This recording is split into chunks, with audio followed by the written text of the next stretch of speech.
What's going on, guys? We are Tottenham TV here, back again with another live watch along for the pre-season game against MK Dons. One of our last pre-season games before the new season. I'm delighted to be joined by Josh Spurs today. How you doing, my friend? Good to see you.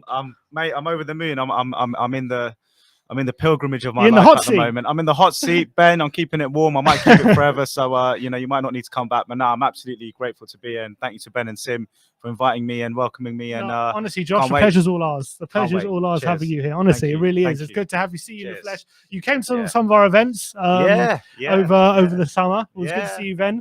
But even more great. Oh, in the new space kit today. The teams are out at the moment. Kickoff is not far away. Can we get the lineup up? Have you seen the lineup? I've seen it. You've seen the lineup. Let's take a look at the lineup. It's no Golini, unfortunately, today, the new keeper. I was hoping to see him. Unfortunately, he's not going to be available, but it's Whiteman in goal. You've got Doherty right back, Reguilon left back, with Carter Vickers and Tanganga in the centre. Skip and Niall John in the central midfield, with Lucas Dele Alli, captain Dele Alli today, Stephen Bergwijn and Heung-min Son up front. So we got Lloris, Ben Davis, Troy Parrott, Pascozzi, Fagan Walcott, Omol, Jack Clark, Harvey White, Dane Scarlett, and all on the bench today. So some players came back from the Euros. No new signings. Unfortunately, Gil's still the Euros, the Olympics. Golini's not ready, and we haven't signed anyone else so far. Romero, hopefully incoming. We'll talk about that Fingers in a minute. Crossed. But who are you? Anyone you're particularly excited to look at today? John. I got my eyes on Niall John tonight. I think for such a young man, I know it's Colchester and it's not the best opposition, and tonight will prove what he can do against a better side. But I'm really looking forward to seeing him playing alongside, Son and Stevie and Mora, senior pros around him. I'm looking for this young boy to really shine tonight. And obviously, Ollie Skip has made a massive impression last season at Norwich. He's come back into pre-season. It looks like he's going to be here for the first team. Is he one player you really got your eye on? Yeah, I think Skip's, we're crying out for Skip alongside Pierre. That looks like that's going to be the premium pro positions. Both of those guys are going to sit in that double pivot and, protect the back four. And I'm just looking forward to Skip and now John, and I know Carter Vickers is in there. I don't know. Not sure why he's in there because I think he's on his way out. He's off. I mean, he's not even that young anymore. He's like 23. He's done about 6 loans. He's done a bit of a Harry Kane. He's an international. He's an American international, but maybe he's in the shop window, Sim. Maybe he's in the shop window. Maybe that's why, because there's obviously Eric Dyer. I don't see him in the squad today. No. Which is he's been captain for most of the games beforehand. Kickoff is just about to get underway in a sec. They're just in the center circle, so I'll count you in as soon as kickoff happens. But the front four today, Dele, Lucas, Bergwijn and Son, they linked up very well against Colchester, so I'm looking forward against better opposition, see what they can do. Okay, we've kicked off. They kicked off and then they did the knee. So they're doing the knee. So the player in the center circle didn't actually realize he did the knee. There we go. Unless they're about to kick off again. 1 second. That was a bit fast. That was quite funny. What do you think of that? We have now kicked off. That was quite a comical moment because he passed it someone. He kneed onto the ball. He's like, "What are you doing, mate?" He did the knee and a kickoff together, which we'll probably never see again. Oh, we've got a super chat here. Do we? I can't see it. It says we have a super chat. But anyway, thank you. I'll get to it. Yeah, I was going to ask your opinion on this. It definitely has split opinion, this kit. Do you know what? It's growing on me. Seeing it, do you know what? Seeing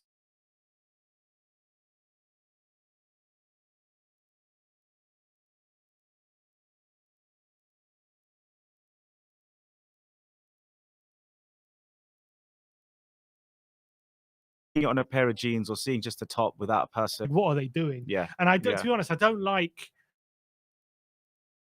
the back where it's all black. Yeah. And that's number is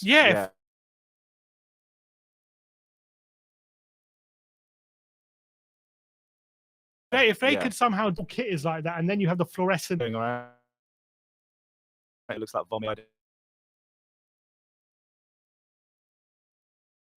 Tonight.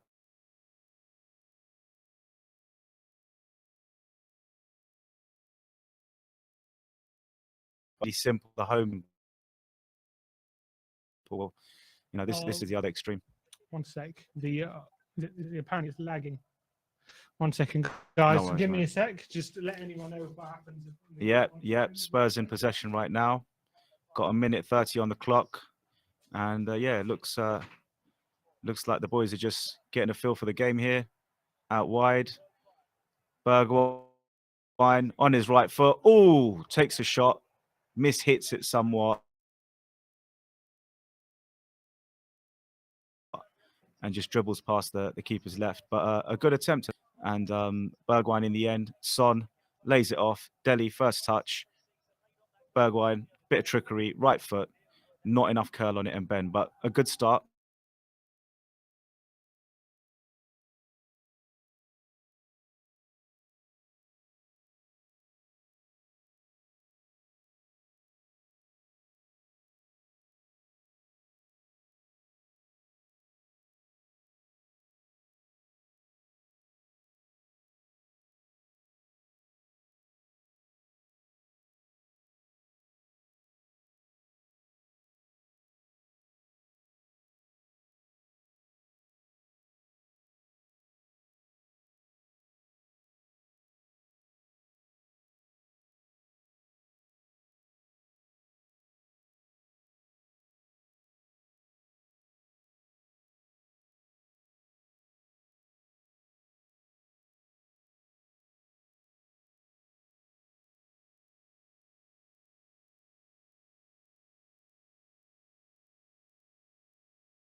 Are we on? And cleared by Tottenham. What a start. What a start. Penalty and a save. Penalty. Yep. I actually didn't see that. I was sorry, we had some issues with the back, and we are now back up and running, guys. Apologies about that, but we have had a missed penalty already. Yes, not we. Milton Keynes. Milton Keynes. So whose fault was it for the penalty there? So great ball by the Milton Keynes player over the top, caught a snap in. The player was through. He's taken the ball past Whiteman. Whiteman's clipped him with his right hand, taken him down. Ref's given it, and then Whiteman saved it with his left. It was at not. least he made up for it then. So he gave away the penalty. It wasn't a bad penalty. It wasn't a bad penalty. So he's chose the right side, and Lloris is looking on, admiring his his young colleague there. So no, good stuff from Whiteman. Although he did give away a bad penalty. All right, so an eventful start to this one. Yeah. 6.5 minutes in, already been a missed penalty. MK Dons have started strongly. Yep. And we always do the MK Dons are going to be a bit of a tougher test than the other teams we've played so far. But it's all about how we react to it. Going into the season so far, we've got Galini in, we've got Gil in. We're still negotiating here and there with Romero for some centre backs. There's news coming out today that we're going to go strongly for this striker from Fiorentina, Vlahovic. Yep. Are you, at the moment, as things stand, are you excited going into next season, or do you still think the way the other teams around us are moving, we still got so much work to do? I think, look, being a Spurs fan, we know how difficult it is with Daniel Levy's policy, his wage structure, his transfer budget. Going 2 seasons pretty much not signing a player. We've seen it hard. So to see movement is a good thing. It's positive. We've seen 5 go. We've seen Toby Lamela, 1 Foyth, Danny Rose, and Gazaniga. And a lot of wages off the wages off the wage bill. A lot of money cleared off the books. Apart from Toby and Lamela, the others weren't really playing, so a bit of deadwood. And then we've seen Galini and Gil come in. So look, I think it's not bad. It's not bad. What we need to do is now get in the Romeros and Milenkovic's and the striker you just mentioned, Vlahovic. I can never say his name right. Vlahovic. Vlahovic, yeah, it's just annoying. It's annoying, isn't it? Because you get the feeling that because we faffed around so long for the managerial search, it's like we're playing catch up, aren't we? Yeah. And I'm worried. I think. No, I'm worried. I think it's already set in stone that we're going to be falling behind early doors. Yeah, and I think there's nothing we can do about that at this stage. I think we're going to have to pay the price for our indecisiveness in the managerial search. Well, look, if we were going to get Nuno and he was free for that long, we lost a month. We lost a month in prep. I saw a picture earlier before the game of Nuno, Paratici, and Hitchen having a chat on the pitch. That could have been happening 4 weeks ago. That should have been happening 4 weeks ago. Conte and all these managers. That we knew Nuno was leaving at the end of last season. We did. So it wasn't exactly an expensive. Good ball by Reguilon. Deli's played a nice ball wide to Bergwijn on the left-hand side. That is nice by Deli. Bergwijn now cuts inside. Looking good. Clips it back post. A great ball. Son's at the back post. Oh, he plays over. Sonny, mate. Great touch by Son. Lovely. Just outside the 6-yard box. He plays over the bar. That was a great move. Bergwijn did really well. I actually thought Sonny was going to bring it back on his left. He does. That cuts inside. The way Sonny plays. That was brilliant from Bergwijn, and good link up between. That's a lovely cross to the back post. Pinpoint. Son takes it down. Couldn't get it on target. That's a bit of rustiness. We're playing Son, though, primarily up front in this preseason. Do you think that's with a view of potentially, we know Kane is likely to be missing the early doors in the season. Maybe we're thinking play Son up front for the first few games because Kane's future's up in the air. I think that's what we're seeing. He's done it before, Sim. He's done it, Even against Man City. He's filled, against Man City. He's filled in against a lot of teams. Son's played to Bergwijn. Bergwijn's in behind. His shot is dragged wide. Was that a cross or a shot? That's a shot. That's a shot. It's just dragged it wide. But Tottenham looking sharp though going forward. Bergwijn and Son linking up really well with Dele in there as well. It's good to see those 3 linking up. Yeah. So coming back to your question, I think Son is he's signed. Have they said to him, if Kane goes, you're the main man, so you can get your 25 goals a season? Do you actually think there's a possibility if Kane leaves, we might even move Son up front? I don't see it being the worst decision in the world. I think it's proven in the past that Son can do it. He's proved it in the past, but it's whether he can hold it up. He can't really hold it up. He's not physically strong. He doesn't really head of the ball. So for me, he's a runner. He's a 1-2 man, and his pace and he's direct. He hasn't got half the attributes of Harry Kane. So we're gonna. Oh, there we go, Dele. He's giving it away, Dele, on his former turf. On his former turf. So hopefully not, Sim. Hopefully not. That's not the plan. Well, apparently the plan for Nuno is to play 2 up front next season. And apparently, so the rumours are we're going for these strikers to play with Harry Kane. But if Kane does leave, I would not be surprised if Spurs spend big on well, we already spent on a left winger. But if we go for someone to a big money signing on the wing and then push Son up front, and maybe we could justify a big signing that way. I'm worried we would do that, but I wouldn't be surprised if we change that. You know, in the Premier League, because of the strength of the league, you need a hold-up man. True. So I think. Oh, MK Don's there. No, you see it with Man City. They haven't really got a hold-up man up front, but they've got so much talent in midfield, so much pace, and the way they play, they get away with it. But I think a lot of teams, when you look at your Liverpools, you look at Chelsea, they have a hold-up man. You know, it's a Werner or a Firmino. So it makes you wonder, if Son goes up top, who's going to hold up the ball? You know, who's gonna bring in players? So I think Vlahovic is your man there, because he's strong, he's tall, and he'll hold up the ball, and he'll probably suit the Premier League. So I'd like to see him at the club.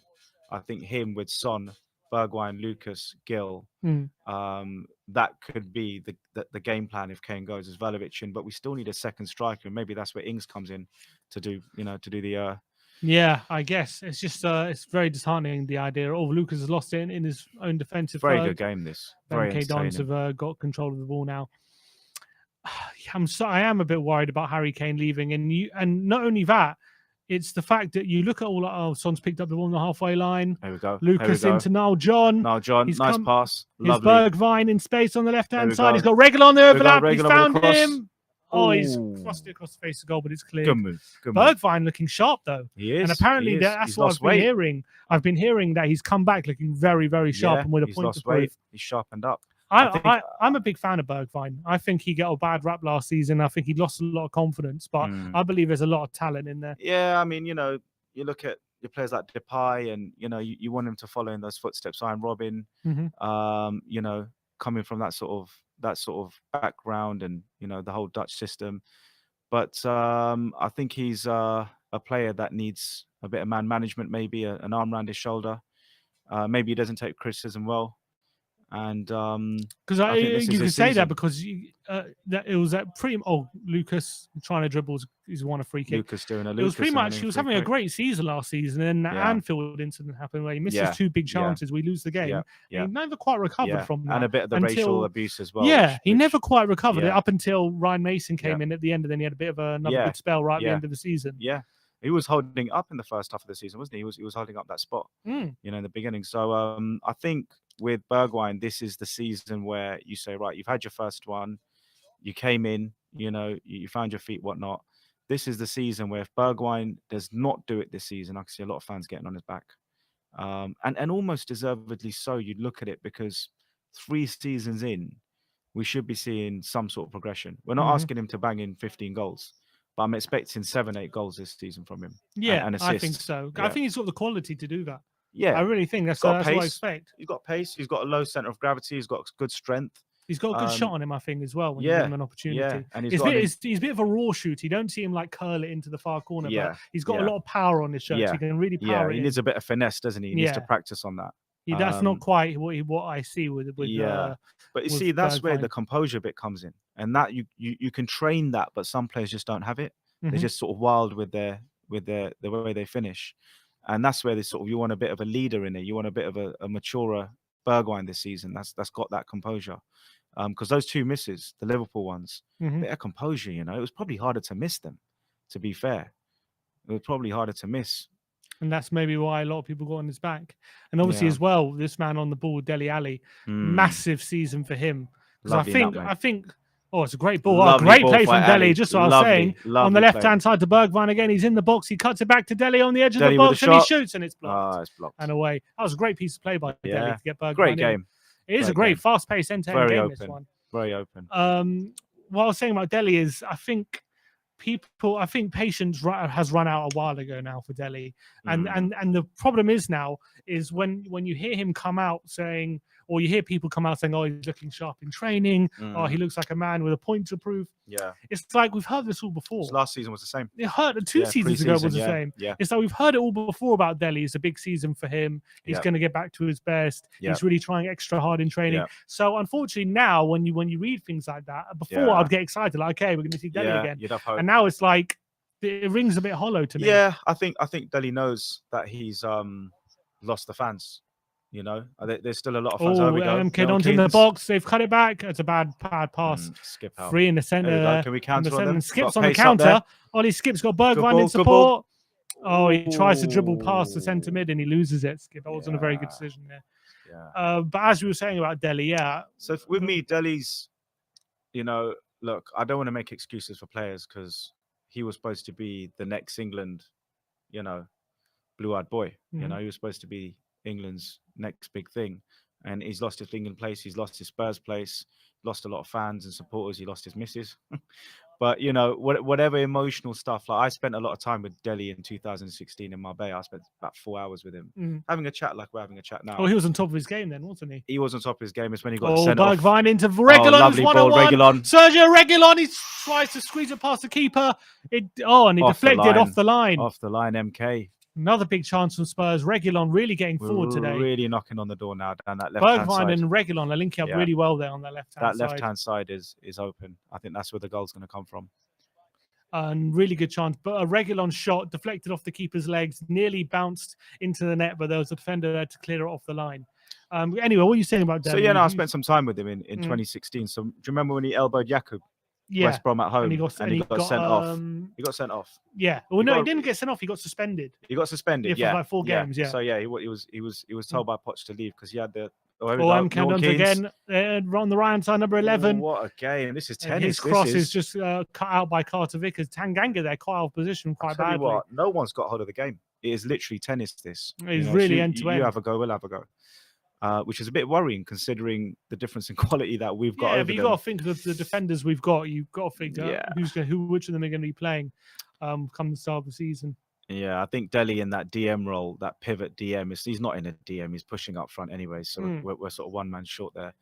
So what was Delhi saying in 2016? So Delhi's had a difficult childhood. So again, I don't want to make excuses, but you know, one set they're having a shot again. It's blocked. So his mum was basically went into foster foster home, and he was a little bit out there, you know, on the streets a bit, whatnot. There we go, lovely ball. Bergwijn in behind into Bergwijn in the box. Bergwijn, nice cross. He has a shot and it's a good save from the keeper. It's a rocket. Straight at the keeper. Yeah. Right hand side, tight angle. He's earned us a corner, isn't he? He has a corner to Spurs, but he's looking really sharp. He's looking good. See, if you're not going to score, at least get it on target because at least you get a corner. So well done to Stevie B. He's probably been our best attacker. Yeah, he's looked so sharp. Him and Son has turned into Kane in this match. Yeah, look how he's finding all these passes. Yeah, with the supply.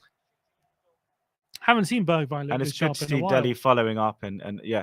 I mean, look, Delhi's had a difficult upbringing, you know, when he was a young boy, teenage. Don't want to make excuses for him. He should be well over that, and 100 and whatever grand a week or whatever it is. So, you know, I don't want to say money's the answer to everything, but I think the money's got to him. I think the fashion and the whole image. Do you think it was too much too soon? Everyone was worried about happens that. to players. I remember everyone was saying, you know, Delhi, as long as Delhi keeps his feet on the ground, the new contract, then he'll be a special player. And then do you think maybe he hasn't? Maybe good corner. Bit of a, you know. I think the money has damaged him. Mourinho alluded to it, didn't he, in the documentary? He said, "I don't know if you're a party boy or that's what you like to do." What? You look at Harry Kane, right? The money hasn't changed him a bit, and you're playing with this guy. You know, he's there every day. He should be the role model for Dele Alli. He should be the player. Someone like Højbjerg should be the model, the role model. So, you know, luckily you haven't got too many bad boys at Tottenham, you know, that are into all the wrong things. But Dele's gone off on one. And I think he's realized that people have realized what he's about, you know, the kind of popularity he had has run out. People are looking at him saying, what the hell's happened to Dele Alli? I speak to non-Tottenham fans, what's happened to Dele Alli? So he's lost that whole fan base. So I think it's time he... it's a good ball by Lucas to Doherty. He's in behind on the right-hand side. He's going to win another a corner, is he? Yeah, he's won a corner. Brilliant. So I think the jury's out, and I think, it is. And unfortunately, the worrying thing as well with Delhi is... like we've seen as well, like him put in like great performances here and there, but never consistently. Yeah. So it's like now, even when we see a good performance, it's like, okay, he's played well today, but when's the next bad one coming along at the moment? And that's the problem with him. He has he's kind of lost a lot of trust. I think, you know, all players are not going to put in eights every game, but if you're having a bad day at the office, it's a header from a corner. Another corner, is it? Wide. No, it's going to be another corner. I think, look, every player's going to have a 5 or a 6, but if you see effort and your opposition players just got the better of you. You know, it's a Van Dijk or whoever Mm-hmm. it is, and you say, right, okay, you know what, you had me in your pocket, but you put in the effort. I don't think a lot of Tottenham fans are going to argue with effort. Not any football fans going to argue with a player putting in 100%. It's when you see Delhi or some of our players being lazy and walking around head down. Where's your leadership? Where's the fighter in you? Where's the guy that wants to get on with it? Mm. And you know, maybe the money's ruined him, maybe the popularity's ruined him, maybe his personal relationships. You know, I spoke a little bit about his past, whatnot, but now he's got everything. Right, he's been there 3-4 years. He's got a stable environment. He's got his last opportunity with Nuno and probably with Tottenham. Mm-hmm. So if he doesn't do it in the next 2-3 months, I'll give up with him within 5 games. If I don't see enough, I'll probably give up. Yeah, Because I can't find any more excuses for him, Sim. Yeah, I'm because he's running been out, off mate. form now for nearly 3 years. It's coming nearly 3 years, and that is Yeah. a long time, especially in a footballer's career. Yeah. You can't be off the ball for No. 3 years and expect to just come And we back. were all going to sell him in Jan. We were going to sell him. PSG. You know, I think Jose wanted him out. Poch wanted him, whatnot. What do you think last season Mourinho treated him unfairly, or do you think he was right not to select him? I think Dele admitted himself. You know, I didn't. You know, he said it himself. I wasn't at the races mentally, physically. The demands that Jose puts on players are huge because he looks for winners. Mm-hmm. And he can divide because he's not going to be, you know, your mate necessarily. He's going to tell you to your face if he thinks you're crap. And he's done that with players. And sometimes you get a reaction. And a lot of the other time you get players sulk and go anti on you and gang up on you and stuff like that. Jose doesn't help himself sometimes as well. I'm not going to blame it all on players. I think Jose has to take responsibility. He does make some silly decisions. But I think Jose woke him up. You know, who are you? Are you Dele Alli or are you Dele Alli's brother? So I think, you know, Jose was good for him. It was like a strict kind of autocratic way to manage him. You know, It's good ball by Dele there into Son. Offside. Is Son offside? No, he's not. He's onside. He lays off for Lucas to Bergwijn. Lovely football. Spurs knocking Quick it one-touch football, but and being forced backwards. But Dele's been finding some really nice passes. And he's just done again as well to Son. What's a ball? And Son, 1-0 to Tottenham. Heung-min Son buries it. It's offside. Is it offside? No, I don't know if it's offside. It's offside. Yeah, it is offside. It is offside. It was a great ball by Dele. It was a great ball by Dele, man. That was brilliant by Dele Alli. That was the second good ball he's put through. One with his within left a minute. It's very loud. That trickery's is that offside? Oh, that's tight. That's a nutmeg. That's a nutmeg through ball. It's a lovely ball by Dele. He seems like look. I'm about to say he seems like a man today with a point to ball. I remember last season. I don't remember last pre-season. Everyone was waxing lyrical about Dele, saying, you know, this is the real Dele. Remember Eric Dyer said, "This Dele makes me excited." So it's not nothing we haven't seen. I think it's the mentality thing, isn't it? We all know he's got skills. You know, he looks fit. You know, running around and you know doing all his drills. He looks fit. It's just a mentality thing. It's the giving up bit. He's giving up. You know, and he needs to let go of ego or pride or what people say about him in the press or what his own manager says. He needs to prove it to himself because he's really let himself down, and he should be in that World Cup squad. Exactly, he shouldn't be watching the Euros at home. Dele Alli, he knows that. Talent-wise, you know, it's ridiculous what he's got. And you look at players like Barkley, Dele Alli, you know, and you think, these boys were supposed to go on and dominate, but yeah, you know, he's on his last season now, Sim. Yeah, I think that as well. But hopefully Nuno can be the guy to get the best out of him. Yeah. The only question is there a place for him under Nuno? Depends what formation he likes to play. If we are going to play two up top, it's like, where is he going to fit in? Is there a space for a player to play behind the striker if we play two up top? Yeah. If we're not playing five at the back, play him on the left or the right, I guess. You could potentially that's just not his ideal position. Yeah, that's the thing. But if we are look, today we're playing 4-2-3-1, so maybe we're looking like I think that's where Dele's not done himself proud, because he should have been a bit more versatile in the way he used to be able to play in that deep role, wouldn't he? And he used to play on the Poch used to put him on the left. Yeah, you can't really do that anymore. Though. Now it's like either he plays in the hole or he didn't. I feel when Kane's out, you know, it makes that space, done it for Sonny to go down the middle, and then obviously Dele's come in. But yeah, it's an interesting one with him. It's an interesting one, and we'll see what happens. But he's now run out of time and run out of excuses, so it's up to Dele now to do what we all know he can do.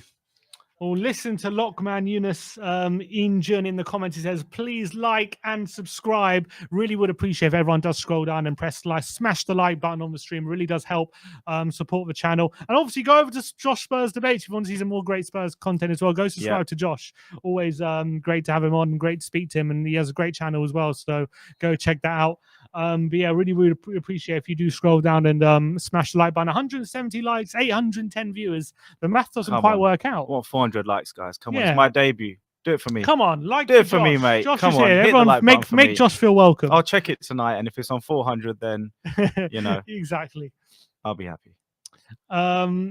Absolutely good stuff. Ndombele hasn't. Someone said Louis Prada says thoughts on Ndombele isn't in the squad. Yeah, he's, as Josh just said, he has become a father, so maybe we'll just take it easy. Yeah. But again, he's a player who needs those preseason minutes to be ready for the first game of the season. And considering he never went on international duty, I'm just a bit annoyed that it's likely he's not going to be starting the season ready. I don't think. Well, Nuno's big on fitness, so this is going to be a tough season for Tanguy. Mason didn't start him, and that was a bit bizarre. I don't know if he was starting his mates or what his reasons were, but he didn't finish the season. Preferred Lo Celso. Yeah, exactly. Lo Celso as well. So they're both players that need to put in a full season. And Lo Celso's fitness, his injuries, bit of a problem. Becoming a bit of a Lamella him. And Tanguy can't last 90 minutes. On a regular basis. So big fitness issues there. Big fitness issues. But I think Nuno will get them into shape. But is he going to go for Son? He goes looking for Bergwijn. Is he going to keep it in? Wide. He's pushed him out too wide. I think this is a big season for Tanguy. A huge season for Tanguy. He is potentially our best player, potentially moving forward in midfield. I agree. The quality and the talent is just crazy, and he can open doors. He can take the game into attack. Likewise, Gil's got that dribbling ability as well.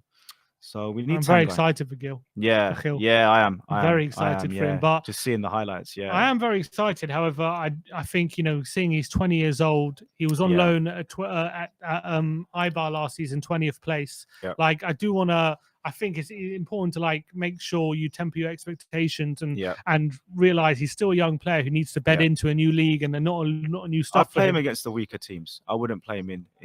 I'd bring him on as a sub maybe, but I'd play him against the weaker teams. I think the ECL we can see what he's all about. But he seems like a player who can get seems confident your bum off your seat. Yeah, that kind of player. And I mean, some of those dribbles. I mean, go and watch the highlights, guys. Some of those dribbles. I mean, it's like. But the difference between him and someone like Bergwijn or a Son when he's dribbling is when you look at Bergwijn, you seem to think he needs space to dribble into. Yeah. He's very direct. He likes to push the ball forward and run. If you look at Gil, the ball sticks to his foot when he dribbles. His close control. And I don't even want to say the M word because it looks like a young I'm talking about. I'm not going to curse him this early, but he's a player who has a dribbling technique that we don't seem to have in the squad. Very nimble. Who's able to dribble in tight spaces. Whereas Modric.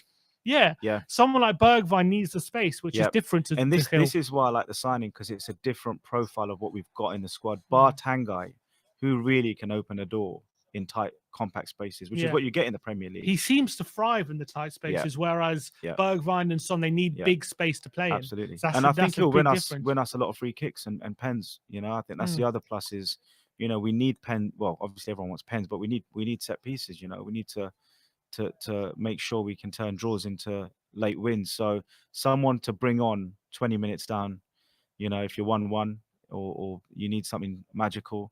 But I think be patient with Gil. I think people shouldn't judge him in this season because it would be unfair to just judge him straight away. I think he's a player for the future.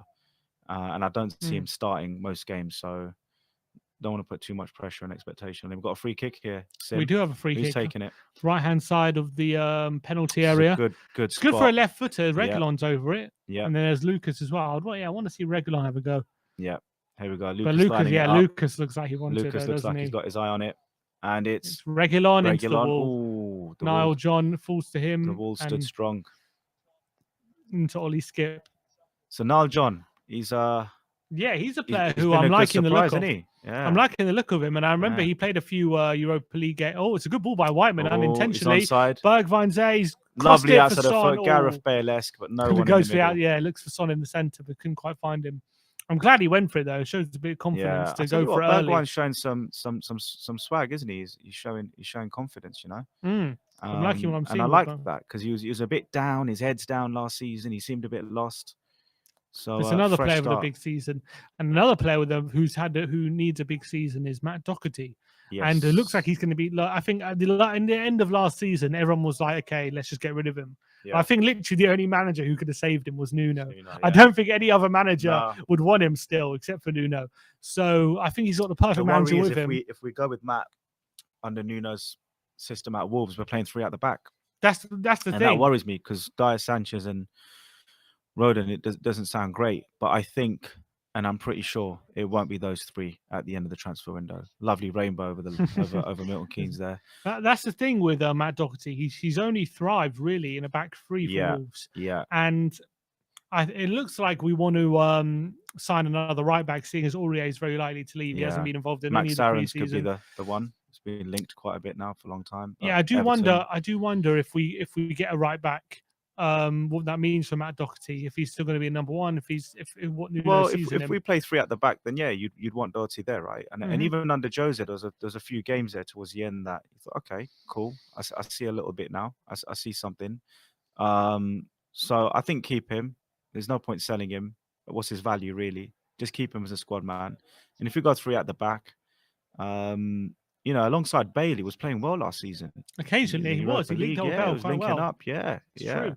So, you know, with Gil or with Mora, whoever it is, Bergwijn, let's see. I think keep him. I wouldn't say sell him. And I don't think. Do you think maybe a lot of Spurs fans were very quick to judge and harshly judge him last season? Or do you think from what you saw, his criticism was fair? It was poor, Sim. He was poor. He was lost. He was not at the races. He looked a dejected man. He didn't even look confident.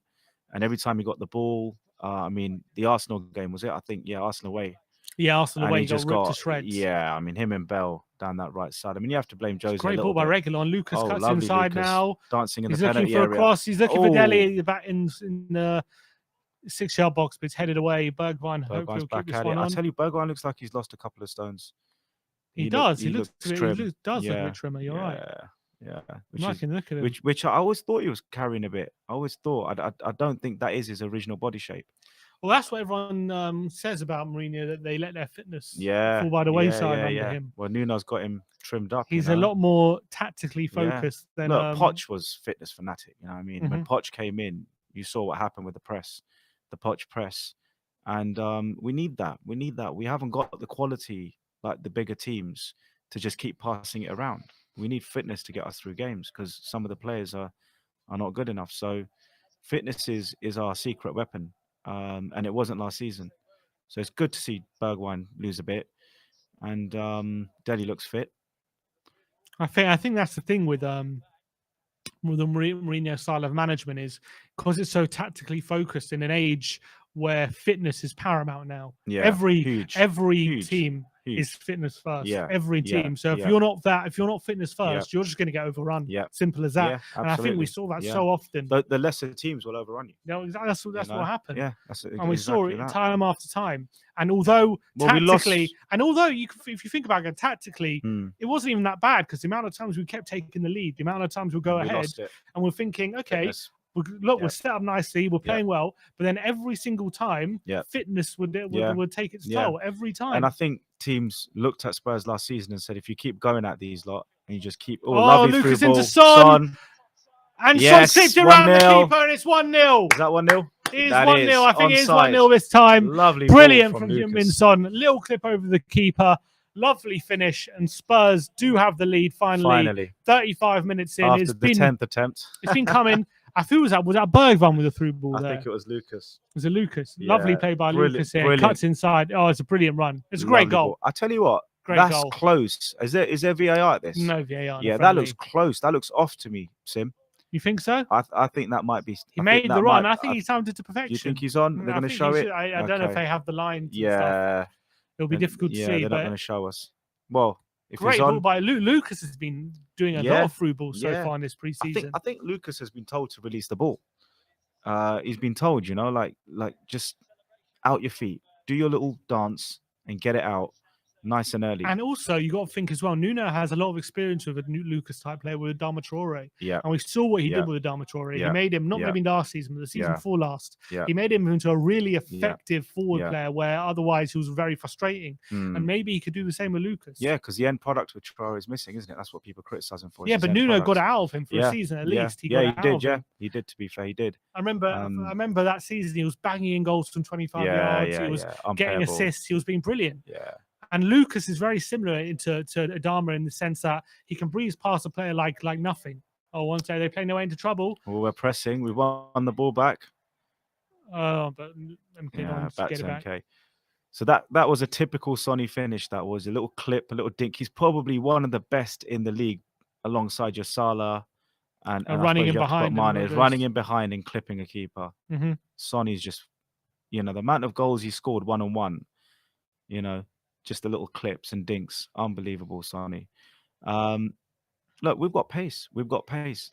Sonny, Lucas, Bergwijn, and who am I missing out? Well, Dele's there, but he's not the quickest. Dele's not quickest. No, I'm just thinking of someone.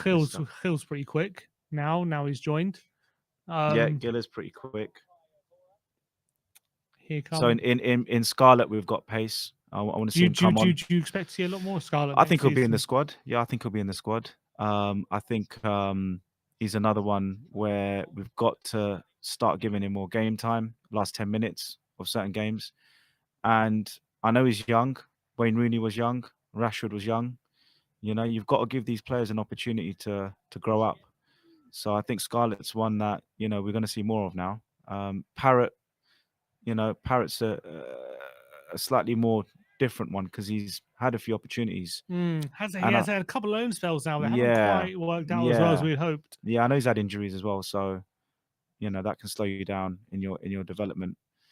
But in Scarlet, we've got some serious pace, you know, and why not bring him on? You know, if you need that bit of counter, you need that bit of pace in the Premier League. He seems to have confidence for a young lad. Yeah, like his finishing ability seems very composed, and seems to be an excellent finisher for a 17-year-old. And in a young, exactly. Oh, Lucas pinched it. There we go. It's a breakaway. It's 2-on-2. 2-on-2. Bergwijn and Lucas. Lucas is in. What's he going to do? Bend it. He shoots, and that was a poor effort. He's blocked it. Tries to bend it. Tries to bend it to the far corner. Tries to Harry Kane it. Could have done a lot better there, Lucas. Yeah. And coming back to our point, you know, that end product with Lucas is what Nuno needs to fix. We can't rely on Son and Kane. You know, Kane might not even be there. So who's going to bring us the assists and the goals if Kane's not there? You know, and at the moment, I'm looking at it, Lucas, Bergwijn, unless they turn it on. They're always very good at like getting into the final third, but that, you know, that it's just that ruthlessness. Yeah. When they get there seems to be missing. It's a good ball there by Skip into Dele on the left-hand side. Why is he blowing the whistle? Offside? No chance. That was offside? That didn't look offside to me. Yeah, a few contentious calls here with offside. Fair enough. He's put the flag up. Dele seems perplexed. I see another goal before halftime. Sim, we're knocking on this door, mate. Every 3 minutes. You know, we just saw one there with Lucas. This looks like it's going to be one way. I think Milton Keynes are just going to hold back and try and soak in. All I'd say is at the moment, what I'm seeing is just we're looking very sharp. We're looking to get it, the transitions. We're very quick in transition now, which looks into promising. Dele, yeah. And we look very, very quick when we're breaking in on their back four, which is really, really promising. Yeah. And we seem to have that aggression back. We seem to be pressing not just waiting for the opposition to come to us. No, I think now John's been a bit quiet, hasn't he? I mean, he's I think the senior players have just kind of between themselves they've opened them up. But now John is a player I want to see. I want to see come out in the second half, and I want to see the players involve him a bit. You know, I want to see him more on the ball. I mean, this is not about result. This is about just about fitness. Fitness and seeing a few of these youngsters like Now Johns. It's not necessarily about result, but it is about maybe patterns of play and maybe how you you want to function as a team. Yeah. So not necessarily winning, but you want to see the team doing the right thing on the pitch. In terms of how you play as a team, how you link up together, and transmitting what's. I mean, look, Son, Lucas, and Dele have been brilliant, but they were in the last game. I think against weaker opposition. There we go. The free kick from MK. Free kick, long range. Lovely oh my kick. word! That was a good 30 yards out, and Whiteman is forced to tip that behind. Another good save by Whiteman. Right hand. I tell you what, his gloves are warm, aren't they? Because he saved the pen and he's just saved that. Great effort. Lovely kick. Oh my word! Lovely dip. Number 7 for beautiful free kick. Kind of a David Luiz kind of technique. On that free kick, a lot of power. Yeah, and it's a great good save dip by Whiteman. I don't even know if the ball jumped, to be honest, but yeah, good dip. Corner to MK Dons into the near post. Whiteman another save. Well, I think Doherty was one. Doherty got it. There we go. Outside 25 yards. Good block by Skip, and back to the MK Dons keeper. But I haven't thoroughly enjoyed this first half so far. It's been brilliant. It's been brilliant. We're only 4 minutes away now until half time, but it's been end to end, a lot of goal action, and it's been really promising. It has been promising. I think the long ball's done us, and it nearly done us there again. So that long ball is something we need to keep an eye on. That is doing them well, Milton Keynes. They're getting in behind, and that seems to be their game. But that's the thing as well. Looks like we're going to be trying to play a lot higher line under Nuno. Be a lot more aggressive, and that's always the fear when you do that, is you're going to get caught out in behind. Up. And under very opposite to Jose. Under Pochettino, we did that, and we did it to great effect because we had Walker and Rose who were able to anything over the top. That was it. They're gobbling that up. You had Toby and Alderweireld, who their positioning was on point anyway. You had sweeper keeper Lloris. So you literally had every base covered. But when it's Matt Doherty and when it right back, and you've got centre backs in Kartovic and Tanganga today, it's not going to be as effective. No. So it's all about getting the right personnel to fit that system. Yeah, Reggie's pace is fine. Sessegnon's quick, but on this side you got Aurier and you've got Reggie. Aurier and Doherty. So I think that right back position, I would not be surprised to see a signing come in for that side. There has to be a signing. I think Aurier's out. Tanganga can fill in at right back. He's quick. He's strong. Obviously Doherty's there, and then hopefully we'll get someone in and get rid of Aurier. Yeah, I think so. Look, I think, to be honest, Aurier could have easily left last summer. Yeah. He stayed. He didn't actually have the worst season. He had some good runs. He didn't have the worst season. Yeah. But he's just, you can never rely on him. That's the thing. You can never rely on him. Ever. Just has a red moment and just clumsy, isn't he? Just silly fouls. He can have two good performances, and then he could give a penalty in any point. Yeah. Even in his good performances, he can give away a penalty. I mean, I don't mind players getting angry and showing passion when he walked out half time. I'm not saying it's right to do that. You shouldn't be walking out on your teammates. You should be there on the bench. And I know Jose used to allow them to walk in when it was cold and say, you can go in and warm up. I'm not a fan of that. If you come off, you've got to watch your teammates. There we go, MK. Oh, it's a good play by Tanganga. Unless you're injured, you should stay out. And what Aurier did, he's down. He's down, Tanganga, after that. He cleared it out for a corner, and then he might have picked something Hopefully just a knock. Yeah, it wasn't too bad. I think the studs. Well, I don't know. Did he pull up? No, yeah, he's all right. All right. It's not his hammy it's not his groin or his hammy. Yeah, we're good. I like passionate players, and I think Aurier is one of them. But it's having that control in those heated moments, in those big games, being calm. And was it Liverpool, the foul? I can't remember, mate, but there's some silly ones, weren't there? Yeah. There's a lot of silly ones for Aurier. It's almost like that Leicester game where he just barged into Fofana, gave away that penalty. You know what? You kind of want to, as the opposition striker, you just want to get him in the box and just try and turn him.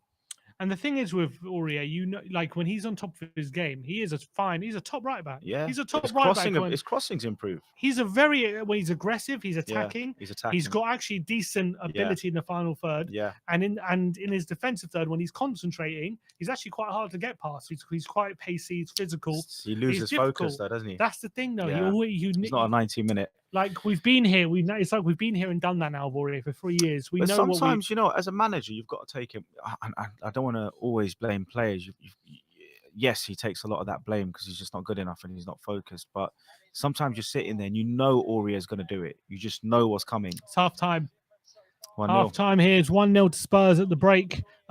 Teams are going into the tunnel.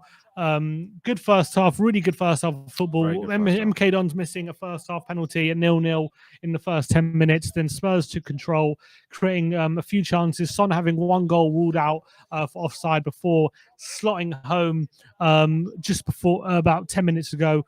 Dink over the keeper. 37 minutes. 37 minutes. There you go to make it 1-0. So I've enjoyed it. I've enjoyed how Spurs are playing, very attacking, very on the front foot, aggressive, and I think people have been worried about, well, especially when we were first in with Nuno, that he was going to be this defensive manager who, because Wolves last season were very defensive, very pragmatic.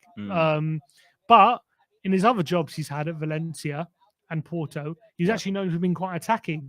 So from that sense, are you quite optimistic about his style of football? I think, look, with injuries, sometimes you have to play a certain type of football. So if you look at the injuries Wolves had, maybe it was just to contain and not get opened up with some of the weaker players. Having to play weaker players and there's better players being injured or not match fit. So I think Nuno comes to Tottenham knowing the DNA of the club, and he knows that we're not gonna accept defensive football. He's now at a club where he's got the tools.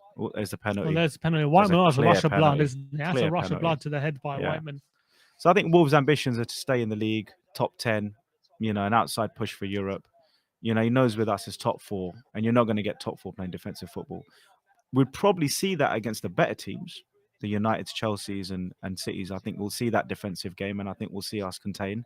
But I don't think he'll go for that approach throughout the season. I think he realizes he's at a big club, and the fans are going to be in the stadiums. You guys are going to be there. I'll be there.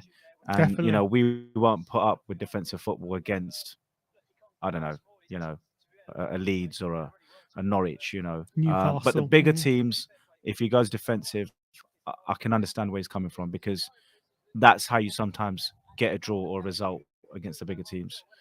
So I don't think we should be too worried about defensive football from Nuno. I think he'll go for it. In terms of the character of the manager, there, he seems to be a man who's got like good, strong like morals about him. He seems like very much like Pochettino in the sense that he knows how to treat players and to treat people and to create a team spirit. Whereas Mourinho was very purposefully divisive and very purposefully trying to get reactions out of players to try and get the best out of them. But unfortunately, I think Tottenham just weren't the right profile of player for him. I think he likes to come into a club who they have very strong-minded players, and I think Tottenham, who had just come off the back of a few years of overachieving under Pochettino, but ultimately not winning anything, and they maybe needed a new approach, but not necessarily one that they still needed that confidence, basically, and they maybe weren't as strong mentally as they thought they were. We weren't ready for him. I don't think he was ready for Spurs. I think he came and he said, "I love my squad," whatnot. He said all the right things for the media. He soon found out there's some weak-minded players in the squad. And then he soon found out that certain players were not willing to step up for him, but he doesn't help himself because he divides. And it's almost like divide and conquer. It's, if you're not in, you're out. And I'll let everyone know. I'll let the press know. And but is that Nuno's Dele Alli and Aurier in the dressing room? Is that Nuno's first job, getting that dressing room back together? You've got to keep creating that team spirit. Yeah, you've got to keep them on side. I think it's firm but fair, isn't it? And that's why management in the Premier League is so difficult, because it's one thing, spending 300 million at Man United. There's another thing coming to Spurs and getting the fine line right, which is what Poch did, which is, I'll be your mate, I'll support you, and I'll play you, and I'll give you a chance, and I might even give you a second or third chance. But you're not gonna take it too far. Jose maybe gives you one chance. Jose maybe only gives you half a chance. And it's ruthless. It's really ruthless. However, if you give Jose the keys and the wallet and the phone and everything else, and you let him spend, then he does win. His CV shows that he wins. So we were never a match made in heaven, let alone on earth. But remember that line. I made it up. But yeah, it was never a match made in heaven or earth, man. It was always difficult. But I think Jose showed us a new way of playing football, the counter. I think he showed us there's some people in this dressing room, and Kane said it himself. All he wanted was men. He wanted us to step up as men. And I think Kane saw via Jose that some of my teammates just are not winners. And I think so, that was because you've got to deciding. think about who thrived under Jose. It was a really strong-minded players: Lloris, Winners. Son, Højbjerg, Yes. Kane.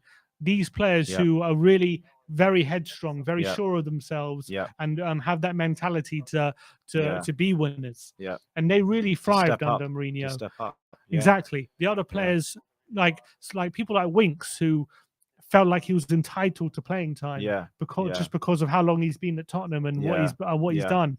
Like, I think these players didn't quite have what Mourinho was looking for when you look at Conte, you look at players. Jose. You know, these top managers, they'll pull you at half time. You know, they make no bones about it. You know, if you're not good enough, and they're almost sending signals upstairs to the chairman saying, "Look, I've basically got players that I can't rely on, so I'm pulling them at half time. I'm not playing them."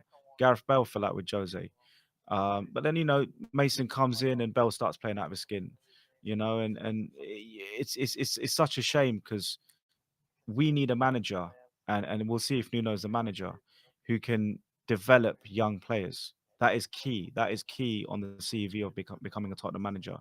We don't have the money that Jose wanted, so Nuno knows he has to work with, you know, the players that are young. And I don't know if Jose has the patience to work with young players. I'm not sure if the DNA of Spurs, which if there's, you know, 4 or 5 pillars, and one of them is going to be working with youngsters. And Poch did it really well. So does Jose have the patience to work with young players? You know, if you look at you look at his CV in the past, a lot of young players he's given up because he just said, you know what, you're 5 years away from where I need you to be. If it's Rashford, if it's Shaw's fitness, or Dele Alli, obviously, and you know, there's arguments on both sides. Does Mourinho work well with youngsters always? Does he have the patience? Does he have the coaching set up to do that, or does he just want to win? Which is understandable from Jose Mourinho's side because, you know, his CV says a lot. Nuno will work with these youngsters, mate, and I'm looking forward to seeing some of the younger players thrive under Nuno. I think he'll have the time and patience. It takes a lot of patience. Well, he showed under Wolves, didn't he? The youngsters he brought through, Yeah. And he also definitely had an eye for a player as well. Yeah. Bringing them in, he had a pretty good track record at Wolves, bringing talent. So hopefully he can bring that to Tottenham, and that's what I'm hoping for. And I am fairly excited about what Nuno could potentially bring. As you know, I think when we first heard the rumors of Nuno, I think I could understand them being apprehensive. But I think what we're seeing now and what we've seen previously, which wasn't at Wolves, like at Valencia, I think shows he's got a lot of talent and he can play a style of football that the Spurs fans can appreciate. However, just the problem at the moment, it's not even for Nuno. It's just the fact that, first of all, we appointed him a month too late. And now we're playing catch up behind our rivals. And you've got to think Chelsea just won the Champions League. They're getting Koundé now from Sevilla. They're going from strength to strength. Liverpool are going to come back stronger after they had a season from hell in terms of injuries. They've got Konate from Leipzig, another centre back. So look, they're not going to get any weaker. You've got Man United, who just got Varane and Jadon Sancho. They're not going to get any weaker. No. And then you got Man City, who are Man City, and they can even get Harry Kane. So top four's gone.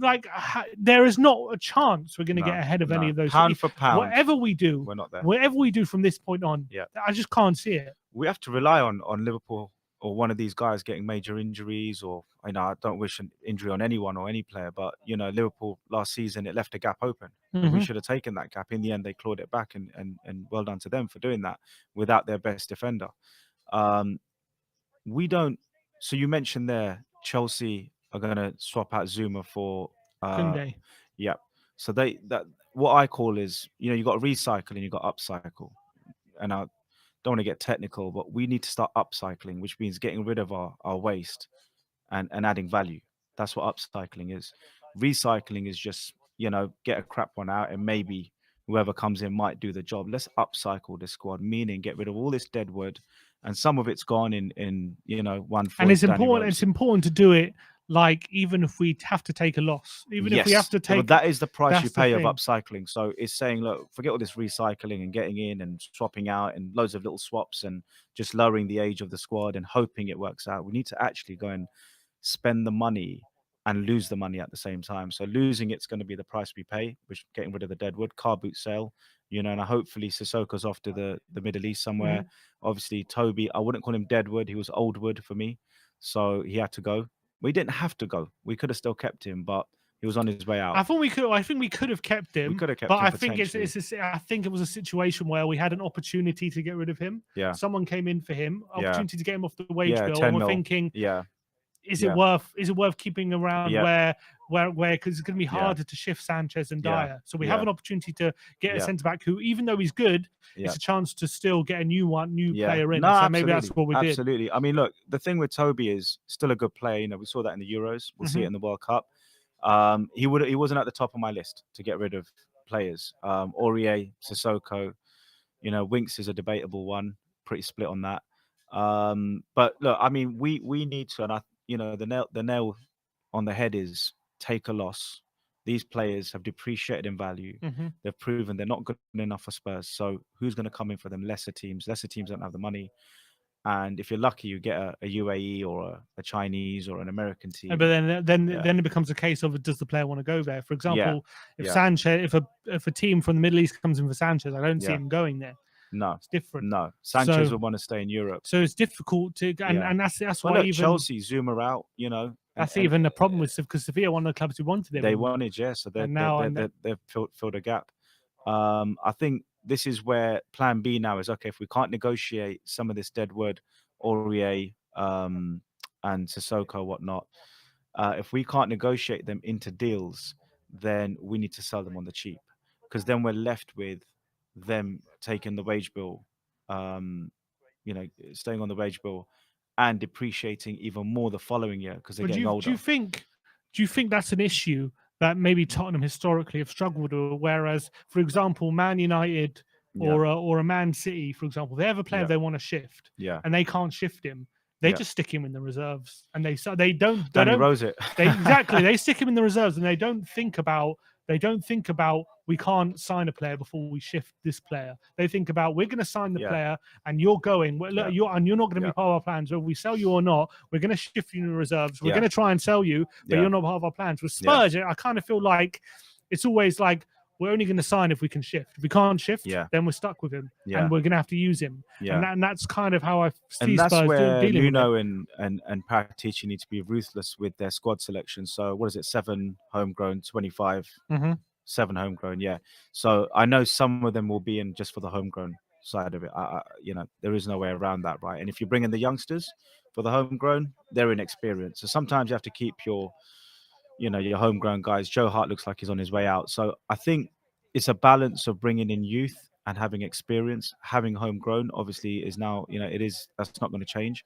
But I think the key thing is you have a squad of players that feels fresh. If you've got someone who's been there for 7-8 years and he's just not cut it, having him in the squad can have a negative effect, because someone who's got a lot more ambition and someone who wants to absolutely put their, leave every ounce of energy on the pitch could be sitting in the under 23s, so it's looking at both sides, isn't it? It's like, you've been here 7 years. I can't get rid of you, but I'm ruthless enough to stick you in the reserves.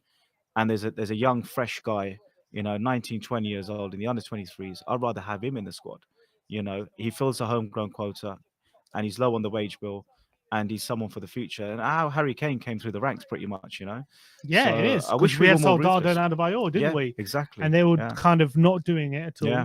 And we were kind of forced into playing Kane at the end. I'd like to see us be more ruthless with what you said there about sticking certain players in the under 23s and saying, you're not good enough for the squad. You don't want to leave the club. You want to stay on the wage bill. We couldn't find your club because your agent couldn't negotiate, or we couldn't get like for example, how I see it is like, if we can't get rid of Sanchez and Dyer, we're going to use them, right? We're not going to sign another centre back until we get rid of them. That's how I see it. Now we've got rid of Toby, we can bring another one in, but I feel like we're not going to bring another one in until we get rid of one of those two. And I feel like, Man United, they've had Phil Jones in their reserves for like 2 years now. Because he's not good enough and they don't want to use him. But they'll have someone in fresh. Exactly. They'll bring someone in. They're not going to bother about him. So they're looking at just the 25 and they're only looking at that. And they're not looking at your wages. They're not looking at how long you've been here. They're looking at the quality of the 25. And if you're not in, if you're not sold, and there's only one other place for you, which is in the under 23s. And that's where Spurs need a different change of mentality. That's where we need to be more and ruthless. That's exactly as well what Paratici was saying in a different aspect in terms of being ruthless, which we all know Levy has struggled with. When Paratici talks about, he said one of the biggest things he learned from being director of football at Juventus is that when you have a player that you've been scouting for a long time and you're absolutely 100% sure that he's the right player for your team and you're convinced about him, it's unacceptable to lose him for a few million. It's unacceptable because you have to pay the money and you move on, because if you lose out on him, you're losing out on a player who 100% is going to improve your team, and that's not a way to move forward or run a big football club. And if you think back now, how the players are out for the second half, but if you think over the years under Daniel Levy, how many players we have missed out for a few million who we know 100% would have improved our team? So many. It was a breath of fresh air to hear that from Anti-climax FC. Because we get all the rumors and we're close, and we hear agents and reliable journalists saying, right, Spurs are speaking to this guy, whether it's Dias, Bruno, Grealish, Mane, the list goes on. And you're like waking up the next morning expecting that news saying secured, done, and we've missed out. And yes, for the sake of a few million, always. Yeah, and the worst thing is when they say personal team terms have been agreed with the player, which shows he doesn't mind not being in the Champions League, or he doesn't mind the 100k instead of the 140k. He's happy to get, play in London and do the move and have a starting position, and maybe see us as a stepping stone club, which is fine because sometimes we have to be that. Some players, do want to come to Spurs and see their sights elsewhere. Maybe Tanguy does. Certain players come here and they see it as a 2-3 years and go on, which is fine. But I think the problem is with Levy is what is your expected position this time next year for Spurs? And if he says fourth, then he is really riding his luck. It's a very lucky fourth as it currently stands. I don't see us anywhere near it. I can't see it. I can't see any of them. Who's dropping out? Yeah. Who's dropping out? Yeah. It's that we'll get fourth because of luck, because other teams fall around us, because all our players play well and we get 8 out of 10s on, 8 out of 10 outfield players putting 8 out of 10. It's not going to happen. That's not how football works. You get 6s, you get 7s. You guys do your ratings. You never get that 8 on a consistent. You get 2 or 3 players, if that. So Levy's got to remind himself, and he's not. Come on, let's be honest. This guy's intelligent. He knows what he's doing. He's trying to wing it, right? He's trying to wing it every season, and that's what Poch did. Poch winged that whole 4 Champions League finishes and the final. It was timing. It was good recruitment with your Tobys and Jans and Ericssons, and it was some bad recruitment with your Fazios and Chadleys, but we found, and that's probably what held us back winning a title. The bad bits. Yeah, the bad bits. We just didn't have the squad for it, and the mentality, to be fair, as well. But you can't keep doing that, Daniel Levy. You can't keep winging it, and the fans are not going to accept it. And you've got 60,000 fans now, starting in a matter of a couple of weeks, and Levy's gonna soon find out, because the transfer window's coming to a close now, and he's probably got 4 weeks to save his skin. Otherwise, the fans are going to be at it, and rightly so, because Tottenham should be in the Champions League. I don't think we're sitting here deluded. I'm not saying anyone has a right to be in the Champions League, but for the stature of the club and where we've been recently, we should be knocking on that door, to get back in. Especially when you think about ones that we're about to kick off. Yeah, we're kicked off. Spurs kicking off from left to right. No changes, as I can see, for the second half so far, but we have kicked off. What I was going to say is, from the position we were 2 years ago when we were in a Champions League final, we just moved into a brand new stadium. Yeah, we should be one of the most attractive clubs to join. We should have been a club where players were desperate to join, where players looked at us and thought, this is a club going places. They're a club. We're in London, one of the top teams in the Premier League. It's an exciting time to be a part of history and maybe win the first trophy with this big club who are going right now. And now, the fact that we, one sec, Delhi nearly tackling the centre back from MK Dons, but I tell you what, they're zipping it around MK. They really come out with their tails up. They've really come out attacking and full of tempo.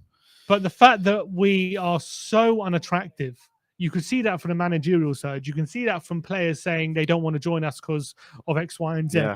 Yeah. That has to be on Daniel Levy, how that's come to about. I think, look, it's a big fall from grace from what we had 2 years ago. And it's only 2 years. Kane, you know, Kane's a big part of why we succeeded. Kane and Son, you know, Kane just come out of nowhere, and it was like a 50 million signing.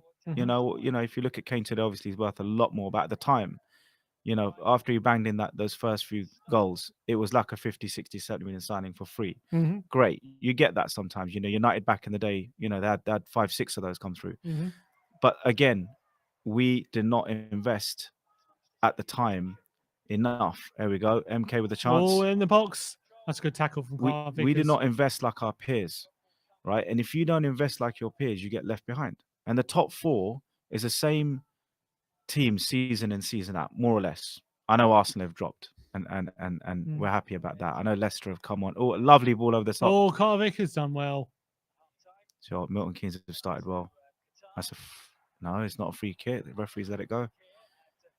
Yeah, Doherty back to Skip. So if your peers are progressing, doesn't matter where you are as a football club, in any walk of life, your peers are progressing and you're not, you're going to get left behind. So we need to stop living in this world of not spending, not investing, not refreshing. Is going to be some unique way around competing with our peers that all do the same thing, which is refresh, invest, and keep going. And we're trying to almost sit there and do it the opposite way and do it in a magical, unique way. And I remember there was one very clear quote from Pochettino when he was talking about how we invest. And everyone talks about the quote, you have to, if you have a nice home, you have to have nice furniture, stuff like that. There was actually another quote where he says, you can't think you're this, when he talked, he spoke about us not investing properly, kind of in a roundabout way. And he says, there's one thing, being smart in the market and trying to go for cheap options all the time. But you can't always think you're the smartest person in the room. No, you can't always think you're just going to get the cheapest deal all the time, and then you're always going to progress. Listen, because that's going to catch up with you. Chelsea buy players, you know, and they loan them out. And they have 2 recruitments. They have that recruitment, and then it comes back and they'll resell them or they'll keep them. And then they have the ones where they spend the money. And if Spurs want to do that whole thing with youngsters and bring them in, you know, you're going to have to give them time to develop. They're not going to develop as soon as they start with Tottenham. Oh, here we go. Boys of the ball over the top. Number 10 for MK Don's in the box. Now, he's cut it back.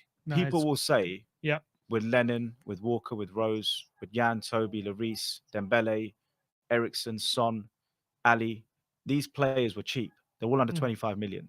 Some of them 10, 15. And that was smart recruitment. Mitchell obviously was very good for the club. He's gone. Hitchin hasn't quite hit the levels anywhere near what Mitchell was doing. And hopefully Levy's looked back at that and said, you know what, my recruitment guy is actually the person that makes me look good or bad, because I'm not willing to sign off these 50 million deals. So if he's good, I'm good. If he's bad, oh my God, I'm getting it. And I think that's where, here we go, Spurs. Oh, Bergwijn. But, plays it back to Reguilon. We should back go to in. I wish he'd gone in there. and crossed it. Cuts inside. Great ball into Son. Oh, he can't quite make it. The keeper just gets there first. Another lovely bit of play. Sharp play for Bergwijn, though. Another little clip into the box. Son nearly getting on the end of it. So this formula of not spending by Levy, the next thing he's got to do is, if he's not going to spend, is spend well on getting the right recruitment going. And I think with Hitchin, he's realized he's not Mitchell. He's tried. It's not his fault. Obviously, he hasn't backed him with finance. That doesn't help, because when you're going to Grealish and you're going to these players, Bruno, you want Levy to put the money down. So you can't blame Hitchin too much for that.